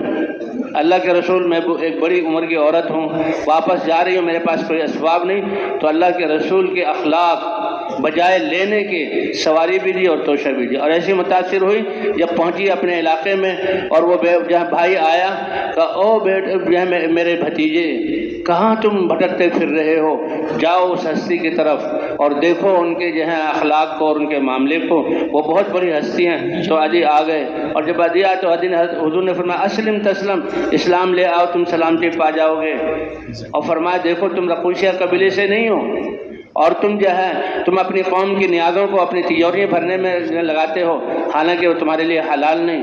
کہتا بس میں تو چاروں شانے چت گر گیا اور بے بس ہو گیا کہ واقعی یہ بڑی ہستی ہے۔ اور اے عدی میں تمہیں بتاؤں کہ تم کیوں نہیں دین میں اسلام میں داخل ہو رہے؟ تم دیکھ رہے ہو کہ یہ جو مزدور قسم کے اور سادے قسم کے لوگ ہیں، فقراء بسطاء، یہ دین میں داخل ہوئے ہیں، یہ تو ایک فطرت اور اللہ کی سنت ہے۔ تم نے حیرہ مقام دیکھا ہے؟ کا دیکھا تو نہیں لیکن سنا ضرور ہے، وہ تو یمن کا یا عراق کا ایک شہر ہے۔ فرمایا میرے اس دین کی وجہ سے ایسا امن قائم ہوگا کہ آج تو کسی کی عزت اور کسی کے جان اور مال محفوظ نہیں، اس دین کی وجہ سے ایسا امن کہ ایک عورت اپنے لباس اور زیورات میں سج دھج کر وہاں سے چلے گی اور دوسرے ملک سے اور بنی طے کا علاقہ طے کرتے ہوئے بیت اللہ تک آئے گی اور راستے میں اللہ کے علاوہ کسی کا ڈر اس کے دل میں نہیں ہوگا۔ تو عادی اچھل پڑے کہ راستے میں تو ہمارا قبیلہ ہے جن کے ڈاکوؤں سے، جن کے ڈاکہ ڈالنے سے پورا عرب پریشان ہے۔ فرمایا اللہ امن قائم کر دیں گے، اور کسرا فارس کے خزانے مدینے میں آئیں گے، کیونکہ جب ایمان والے بن گئے تو اللہ ظالموں کی حکومتوں سے ظالم جن اپنی عواموں پر ٹیکس کی جائے لگا کر اور مہنگائی کر کے اور ان کو مشقتوں میں ڈال کر اپنی تجوریاں بھری ہیں، جب ایمان والے ہر حقوق کو ادا کرنے والے ہوں گے تو اللہ ان ظالموں سے سب کچھ لے کر مسلمانوں کو دے دیں گے۔ کہ کسرا فارس سنا؟ کہ جی ہاں۔ کہ اس کے خزانے مدینے میں؟ کہ کسرا فارس، عرب تو ان کا نام سن کر ہی جو ہے ان کی ٹانگیں کانپنے لگ جاتی تھی،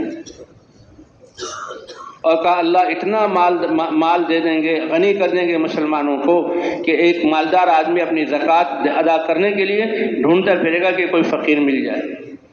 تو عدی ابن حاتم رضی اللہ عنہ مسلمان ہو گئے۔ کہ اشہد ان لا الہ الا اللہ واشہد ان محمدا عبدہ ورسولہ۔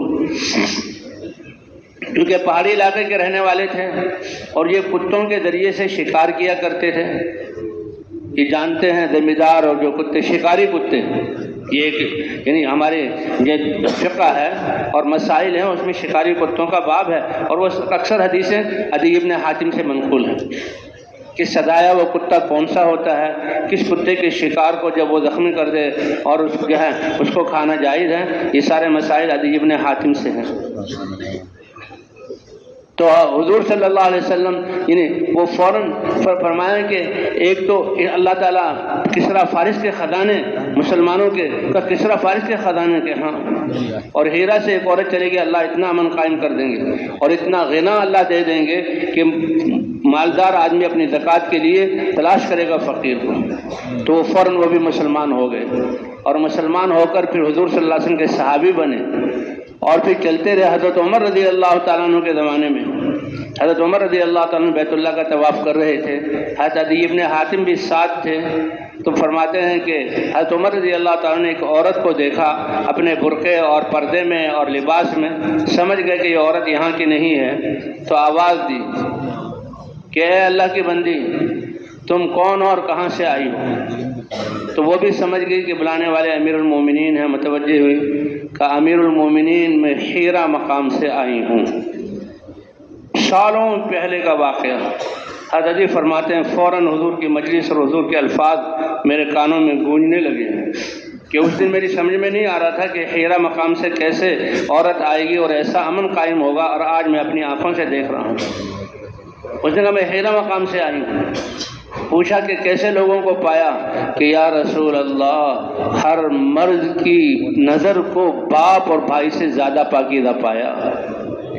میرے بھائیو دوستو، ایمان، اللہ کی ذات کا یقین، حضور صلی اللہ علیہ وسلم پر ایمان اور اس اعمال میں کامیابی کا یقین، اس سے نظریں پاکیزہ ہوں گی اور اس سے دل سدھریں گے۔ ڈنڈوں سے نہیں، پولیس سے نہیں، فوج سے نہیں، وہ ایسے قانون بنا دیں گے کہ یہ عاجز آ جائیں گے اور ناک چنے چبوا دیں گے ان طاقتوں سے، اگر ایمان اور اعمال۔ آج مسئلہ یہی ہے، اور حضرات انبیاء کرام اور حضرت محمد صلی اللہ علیہ وسلم کی دعوت ہی یہی ہے، اسلموا تسلموا، اسلام لے آؤ سلامتی پا جاؤ گے، ایمان والے بن جاؤ، دنیا آخرت کے حالات اللہ بنا دیں گے۔ کہنے لگے مجھے حضور کی بات یاد آ گئی، اور میں کہا دیکھو حضور، آج میں اپنی آنکھوں سے دیکھ رہا ہوں کہ حیرہ مقام سے ایک عورت آئی ہے اکیلی، اور اتنا امن ہے کہ ایسی پاکیزہ نظر کہ ہر عورت کی نظر کو سگی ماں اور سگی بہن سے زیادہ پاکیزہ پایا۔ فرمایا کسریٰ کے خزانے فتح کرنے والی فوجوں میں خود تھا، کہ کسریٰ کی حکومت کو اللہ نے پاش کیا اور وہ سارے خزانے مدینہ منورہ میں آئے اور فقراء اور مساکین تک پہنچے۔ اور تیسری بات کہ اللہ تعالیٰ ایسا غنی کر دے گا تو اللہ وہ بھی دکھا دیں گے۔ تو بات یہ ہے، شروع میں جو عرض کیا گیا، اللہ نے یہ زندگی دی ہے بطور امانت کے، اور یہ وقت جو ہے سب سے، ابھی وقت ہمارا باقی ہے، سب سے بڑا قیمتی سرمایہ ہے ہمارے پاس، کیونکہ موت کے وقت انسان نہ بادشاہ بننا چاہے گا، نہ سردار بننا چاہے گا، نہ کارخانے چلانا چاہے گا، نہ بڑا تاجر بننا چاہے گا۔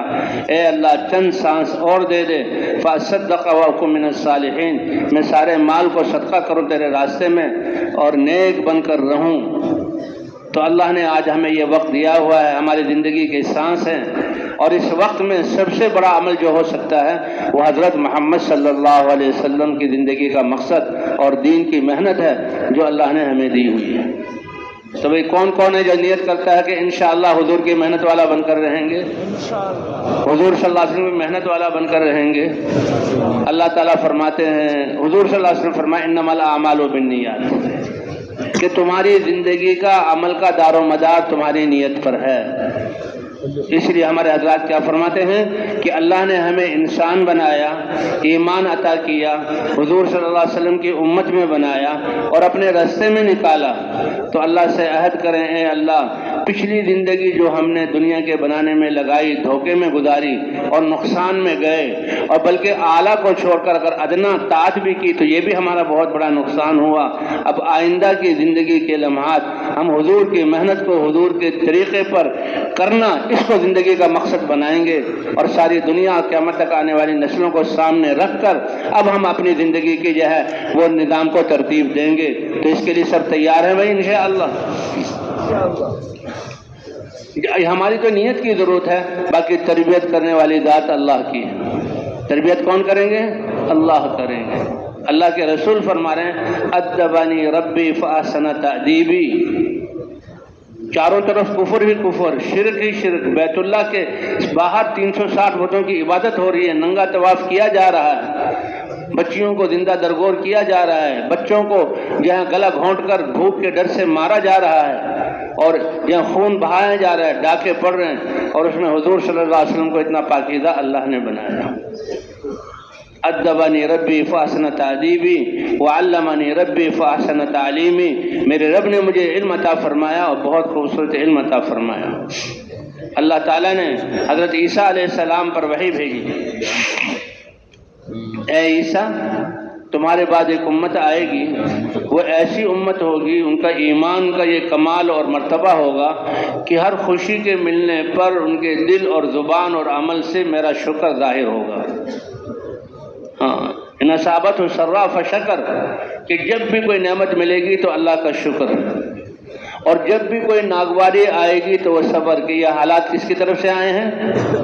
فرمایا کتنے ہم پریشان ہیں، کتنے ہم پر حالات ہیں، کتنی ناگواریوں سے گزر رہے ہیں، لیکن ایمان اتنا مضبوط نہیں کہ ہم کہیں کہ اللہ کی طرف سے ہے اور اے اللہ ہم اس پر راضی ہیں۔ کتنی صبر کی قوت کو ہم نے اپنے ہاتھوں سے ضائع کر دیا، کتنا اپنا نقصان کر دیا۔ اے عیسیٰ وہ ایسی امت ہوں گے، ہر نعمت کے ملنے پر میرا شکر ادا کریں گے اور ہر ناگواری کے آنے پر صبر کریں گے۔ ولا علم لہم ولا حلم، اور ان کے پاس اپنا علم بھی نہیں ہوگا اور ان کے پاس اپنا حلم بھی نہیں ہوگا۔ تو عیسیٰ علیہ السلام نبی ہیں، اللہ کی طرف وحی آتی ہے اور وہ ان کا ایمان ہے، اس پر حیران ہو رہے ہیں، اے اللہ یہ کیسے ہوگا؟ فرمایا یہ امت ایسی ہوگی وَأُعْطِيهِم مِّنْ عِلْمِي وَأُعْطِيهِم مِّنْ حِلْمِي، کہ اپنے علم میں سے میں ان کو علم عطا کروں گا اور اپنے حلم میں سے میں ان کو حلم عطا کروں گا۔ کتنی بڑی بات ہے، کتنی بڑی بات ہے۔ تو بھئی اس لیے ہمارے مسائل تو آخرت کے مسائل ہیں، دنیا میں تو ہر چیز کا ذمہ اللہ نے لیا ہوا ہے۔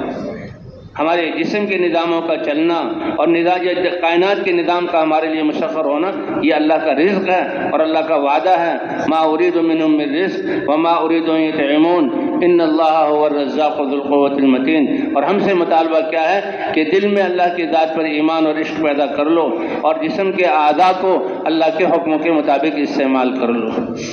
اور ہمیں پھر اللہ نے یہ دعوت والا کام دیا، اللہ نے ہمیں دعوت والا کام دیا کہ تم صرف کنتم خیر امت اخرجت للناس، تم تو ساری انسانیت کے لیے نکالے گئے ہو۔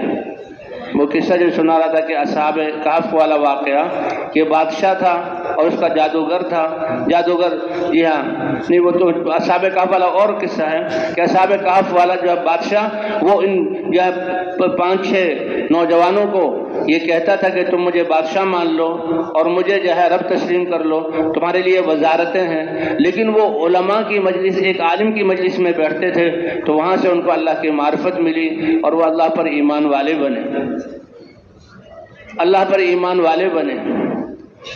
تو اس بادشاہ نے جو ہے وہ کہتے ہیں ایمان یہ تو عشق ہے، اللہ کی ذات سے چھپتا نہیں ہے، تو پتہ لگ گیا کہ بھئی یہ تو بادشاہ پر اعتماد نہیں رکھتے، تو بادشاہ نے دھمکایا کہ تم اگر ایمان کو نہیں چھوڑو گے تو میں تمہیں سزا دوں گا۔ اب یہ نوجوان تھے آپس میں جمع ہوئے کہ ہم نوجوان بچے ہیں اور بادشاہ اپنے حربے آزمائے گا، کہیں اللہ کی شان اور اللہ کی ذات پر یقین اس میں کوئی کمی نہ آ جائے، تو اپنے ایمان کی حفاظت کے لیے نکل گئے، یہ اپنے ایمان کی حفاظت کے لیے نکل گئے۔ 6 تھے، اللہ کا ان کو ایمان کے لیے، ایمان کی حفاظت کے نکلنا اتنا پسند آیا کہ گزرتے ہوئے جنگل میں ایک چرواہا بکری چرا رہا ہے، اور بھائی آپ لوگ تو بڑے خاندان کے لوگ ہو، بڑے لوگ ہو، کس لیے نکلے ہو؟ اچھا وہ ایمان والا تھا، انہوں نے کہا بھائی اللہ کی ذات پر ایمان، یہ ہمیں بہت عزیز ہے اور اس کے لالے پڑے ہیں اس کی حفاظت کے لیے کہ تم تو اتنے اونچے لوگ ہو جو اپنے ایمان کی حفاظت کے لیے نکلے، تمہارے ساتھ رہنا یہ میری سعادت کی بات ہے۔ بکریوں کو اللہ کے حوالے چھوڑا، جنگل میں چرتی رہیں گی، زندگیاں پوری ہو جائیں گی، اور وہ بھی ان کے ساتھ ہو گیا۔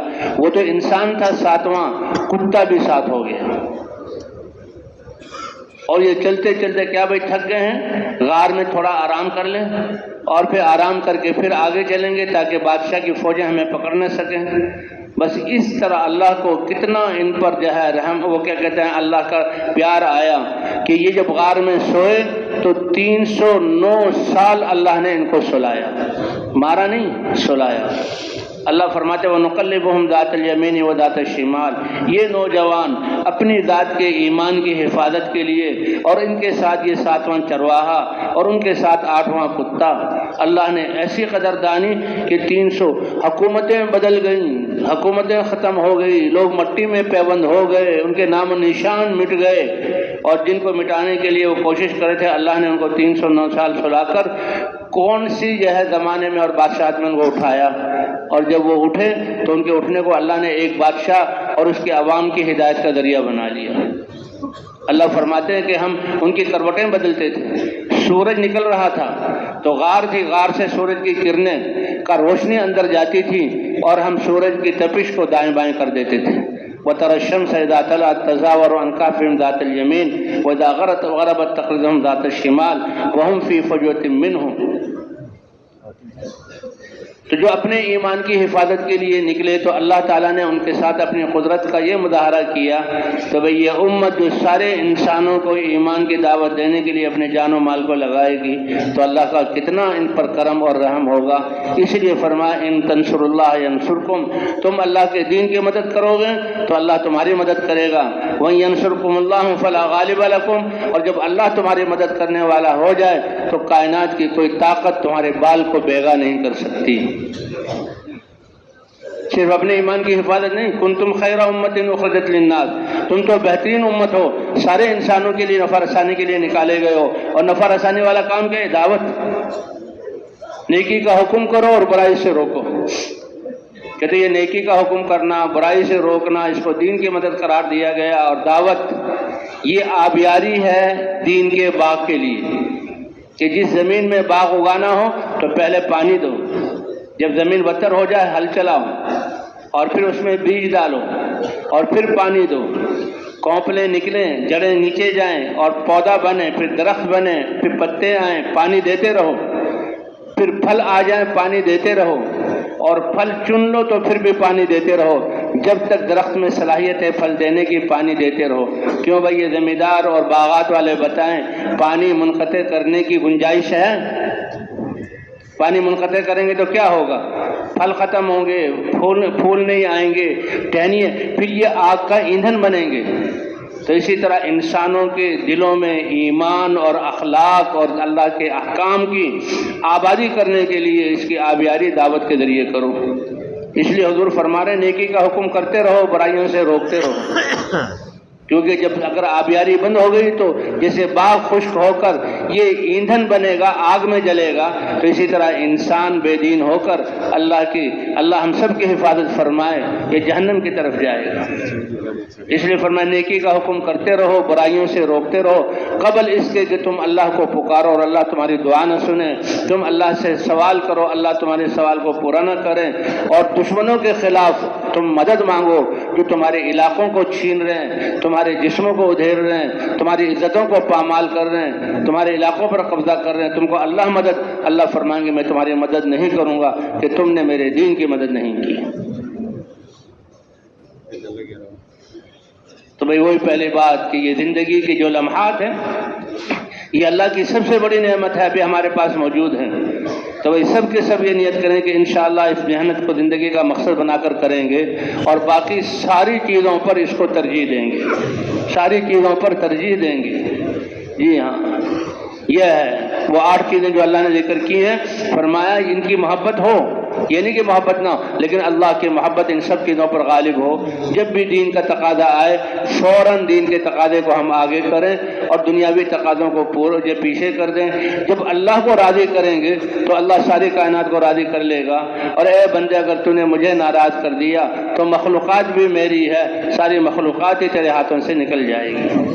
تفرق لعبادتی املا صدرک غنن، میری عبادت کے لیے تو فارغ ہو جا۔ اور ہماری عبادت میں خود دین پر چلنا ہے اور انسانیت کو دین پر لانے کے لیے اپنی صلاحیتیں لگانا ہے، یہ ہماری عبادت میں شامل ہے کہ تم بہترین امت ہو، سارے انسانوں کے نفع رسانی کے لیے نکالے گئے ہو۔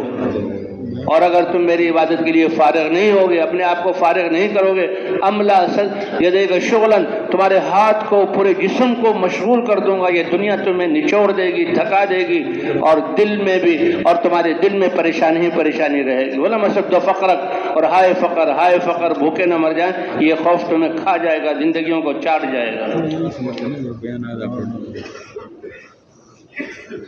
اور فرمایا کہ یہ بات حضور صلی اللہ علیہ وسلم نے فرمایا، توبہ، خوشخبری اور مبارکباد ہو اس انسان کے لیے جس نے مجھے دیکھا، ایمان لایا اور طاعت والی زندگی گزاری اور دین کی محنت کی۔ اور فرمایا 7 مرتبہ مبارکبادی اور خوشخبری ہو ان بعد والے زمانے والوں کے لیے کہ جنہوں نے مجھے نہیں دیکھا اور مجھ پر ایمان لائے، جنہوں نے مجھے نہیں دیکھا اور مجھ پر ایمان لائے۔ بھئی ہم بعد کے زمانے کے ہیں، لیکن اللہ نے ہمارے لیے اجر بھی بہت رکھا ہے۔ فرمایا القائلون یومئذ بالکتاب والسنہ کالسابقین الاولین من المہاجرین والانصار، کہ اس زمانے میں اللہ کی کتاب کو لے کر اٹھیں گے، اللہ کی سنت کو لے کر اٹھیں گے اور لوگوں کو اس کی طرف بلائیں گے۔ ان کو اللہ وہ اجر عطا فرمائیں گے جو مہاجرین اور انصار میں سے بھی جو سبقت کرنے والے، آگے بڑھنے والے، اللہ ان کا اجر عطا فرمائیں گے۔ تو بھئی کون کون اس زندگی کو اپنے محنت کو زندگی کا مقصد بنائے گا اور باقی صلاحیتیں اس پر لگائے گا؟ جیسے یہ مردوں کی ذمہ داری ہے، بعین ہی اللہ نے اس امت کی عورتوں کو، ہماری مائیں، دادیاں، نانیاں، بہنیں، بیٹیاں، بیویاں، اللہ نے ان کو بھی شرف بخشا، ان کی ذمہ داری بھی یہی ہے۔ جیسے دنیا میں امور کے لیے کچھ امور مردوں کے ذمہ ہے تو خانہ داری کے لیے کچھ امور عورتوں کے ذمہ ہے، وہ تو دنیا کی ذمہ داری ہے، ایسے ہی عورتوں پر بھی دین کی ذمہ داری ہے۔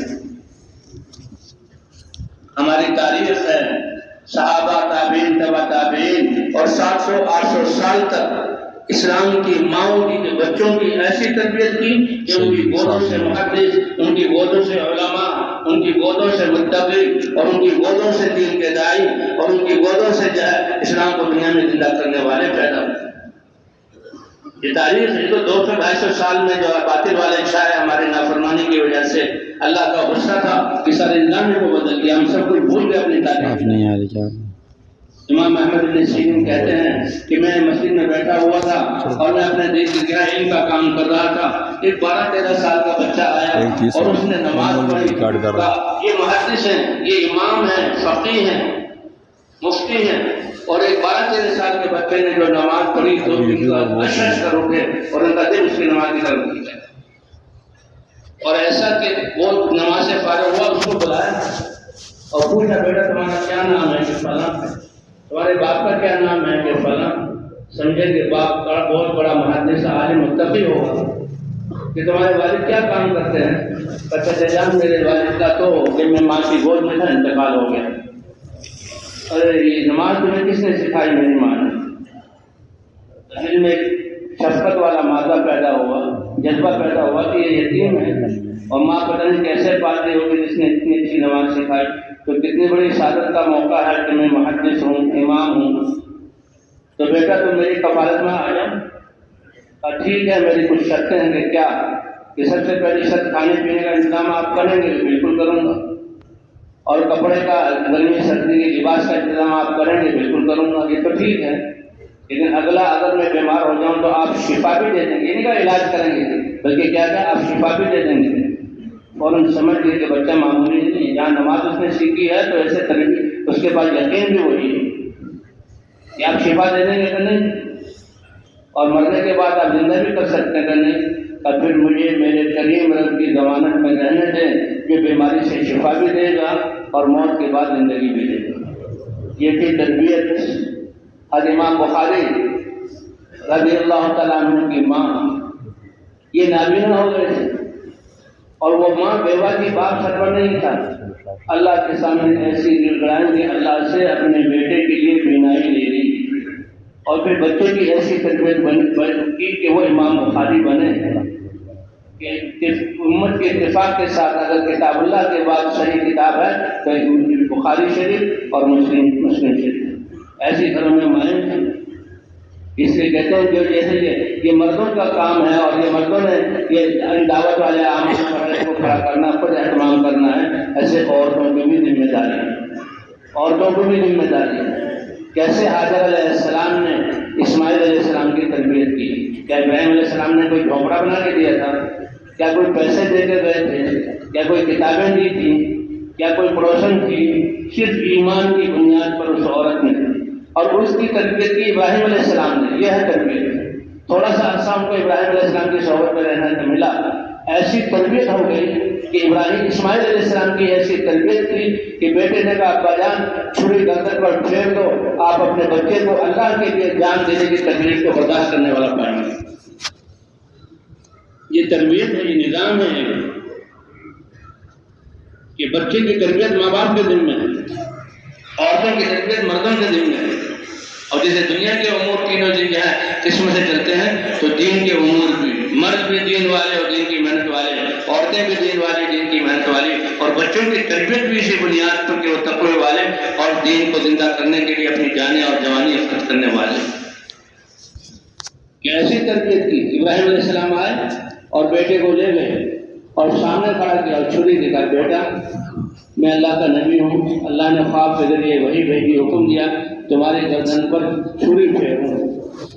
ابا جان آپ نے تو مجھے کبھی پوچھا بھی نہیں، میری ماں کو یہاں چھوڑ گئے، میں نے کیسے میری جان نکل رہی تھی، اللہ نے آب دمدم دیا اور آج میری گردن کاٹ رہے۔ نہیں، ایسی تربیت کہ ابا جان اس رب کی محبت اس ماں نے ایمان کے ذریعے ایسی بٹھائی تھی، ابا جان اللہ میری جان چاہ رہے ہیں اپنی رضا کے لیے، تو میرا چہرہ زمین کی طرف اور بدھی پر چھری پھیر دیجیے، آپ اپنے اس بیٹے کو اللہ کے امر پر گردن کٹنے کی تکلیف پر صبر کرنے والا پائیں گے۔ تو کیا اللہ نے یہ اس واقعہ کا، یہ حج پر جو جاتے ہیں تو وہاں کی عمارتوں کو دیکھنے، آج باطل نے ایسا انتظام کیا کہ حاجی بجائے بیت اللہ کا طواف کرنے کے وہاں کی عمارتوں میں گم ہوتا ہے۔ وہاں تو اللہ تعالیٰ بلاتے ہیں کہ دیکھو اعمال والی ایک عورت اور ایک بچہ، اس کے ذریعے سے اللہ نے کیسے یہ ہے بیت اللہ اور آب زمزم اور صفا مروہ اور یہ حج کا نظام چلایا ہے، ان کی قربانیوں کو یاد دلانے کے لیے جو ہے حج کے لیے بلایا جاتا ہے، تو یہ ان کی قربانی ہے۔ تو اللہ تعالیٰ نے ہمیں آج اس میں یہ محنت دی ہے، اور ابھی زندگی کی مہلت ابھی باقی ہے۔ اللہ تعالیٰ اس محنت کو زندگی کا مقصد بنا کر حضور کے طریقے پر کرنے کی توفیق عطا فرمائے۔ اس لیے بھائی اس مجمع میں صرف نیت تو سب نے کر لی انشاءاللہ کہ یہ ہماری زندگی کا مقصد ہے، اور ساری صلاحیتیں ہماری اس کے لیے لگیں گی۔ پچھلی زندگی پر سے توبہ کریں گے، اللہ سے معافی چاہیں گے۔ استغفار کیا ہے؟ اے اللہ اور توبہ کیا ہے؟ اے اللہ آئندہ نہیں کریں گے، اور اللہ کی طرف رجوع کرنا کہ وہ اس کے لیے تیار ہے سب کے سب انشاءاللہ۔ تو آئندہ کی زندگی ہم اپنی زندگی کی ترتیب کے اس محنت کے تقاضوں کو، اس محنت کا تعلق 2 ارب مسلمانوں سے ہے، 5 ارب کافروں سے ہے، اور خراب قیامت تک آنے والی نسلوں سے وہ محنت اللہ نے آج ہمارے ہاتھوں میں دی ہے، اور اتنا آسان کیا ہے، اور اس نے محنت کے لیے، قبولیت کے لیے ہمارا کلمہ گو ہونا اللہ نے اسی کو سامنے لیا ہے کہ جو کلمہ گو ہے اس کی یہ محنت ہے، اور تربیت کرنے والی ذات کون سی ہے؟ اللہ۔ تو اس لیے گزارش ہے، جب ہم نے یہ نیت کر لی تو زندگی اس کام کے تقاضوں کو ہمیشہ ہم نے مقدم رکھنا ہے، اور دنیاوی تقاضوں کو پیچھے رکھنا ہے۔ بڑا تقاضا پورا ہو گیا تو چھوٹے تقاضے بھی اس میں آ جائیں گے۔ تو اس کے لیے میں اس مجمع میں سے کوئی ایسے ساتھی جن کے 4 مہینے نہیں لگے، وہ سب سے پہلے اپنے آپ کو کھول جائیں، کھڑے ہو جائیں، اور اللہ کے سامنے اپنے آپ کو پیش کریں کہ 4 مہینے لگا کر پھر ہم یہاں واپس جائیں گے اور اس محنت کو کریں گے تو کون کون اپنے آپ کو پیش کرتا ہے؟ ذرا کھڑے ہو جائیں بھائی، کھڑے ہو جائیں بھائی، ماشاء اللہ ماشاء اللہ۔ کون کون اپنے آپ کو پیش کرتا ہے؟ کون کون اپنے آپ کو پیش کرتا ہے؟ یہ زندگی کی سانس ابھی جو باقی ہیں یہ بہت قیمتی ہے۔ کھڑے رہے، تھوڑا سا کھڑے رہے، تھوڑا سا کھڑے رہے۔ اور اس میں سب سے بڑی چیز جو ہم لے سکتے ہیں وہ حضور کی محنت اور حضور کا غم اور جو ہے یہ کام ہے، اور یہ اللہ نے دیا ہوا اتنا آسان کیا ہوا ہے کہ اللہ کے راستے اپنی بھی تربیت، اپنے آپ کو بھی آگے بڑھانا، اپنے آپ اندر بھی تقوی کی زندگی لانا اور ساتھ ساتھ دوسروں کو دعوت دینا۔ بھائی جو بیٹھے ہوئے یقیناً ان کے 4 مہینے لگے ہوئے ہیں، ان کے لیے اگلا میدان ہے، یہ بھی کھڑے ہو کر اپنے آپ کو پیش کریں۔ اے اللہ ہر سال 4 ماہ نقل و حرکت میں اور 8 ماہ اپنے مقام پر، ہر سال 4 ماہ نقل و حرکت میں اور 8 ماہ اپنے مقام پر۔ اللہ اکبر، اللہ اکبر، اللہ بڑے قدردان ہے، اللہ بڑے قدردان ہے۔ ہاں تشریف رکھے ہوئے، تشریف رکھے، ماشاء اللہ ماشاء اللہ۔ تو اس لیے اللہ کے راستے میں نکل کر بھی حکم بھی ہم پورا کریں اور جو اعمال ہیں ان کا بھی ہم اہتمام کریں، اور ہمارے سامنے یہی ہو کہ ہم میں سے ہر ایک کیسے حضور والی زندگی کو اپنائیں اور حضور والی محنت کو زندگی کا مقصد بنا کر کرنے والا بنے۔ ہر مسلمان کو اس محنت کے لیے تیار کرے، حتیٰ کہ اللہ تعالیٰ جتنے بھی لوگ قومیں ہیں ان کے لیے بھی ہدایت کے ہدایت قائم فرمائے۔ اللہ تعالیٰ ہمارے بیٹھنے اور سننے کو قبول فرمائے، اور اللہ ہماری اپنی شان کے مطابق تربیت فرمائے۔ شاید جن بھائیوں نے بھی ارادے فرمائے ہیں کہ چلے کے لیے آئے تھے، 10 دن کے لیے آئے تھے، اب 4 مہینے رات یا اور بھی جو احباب اپنی تشکیل کرا جاتے ہیں، اور اس جگہ پر ہے کہ 9:30 بجے مسجد کے نیچے حصے میں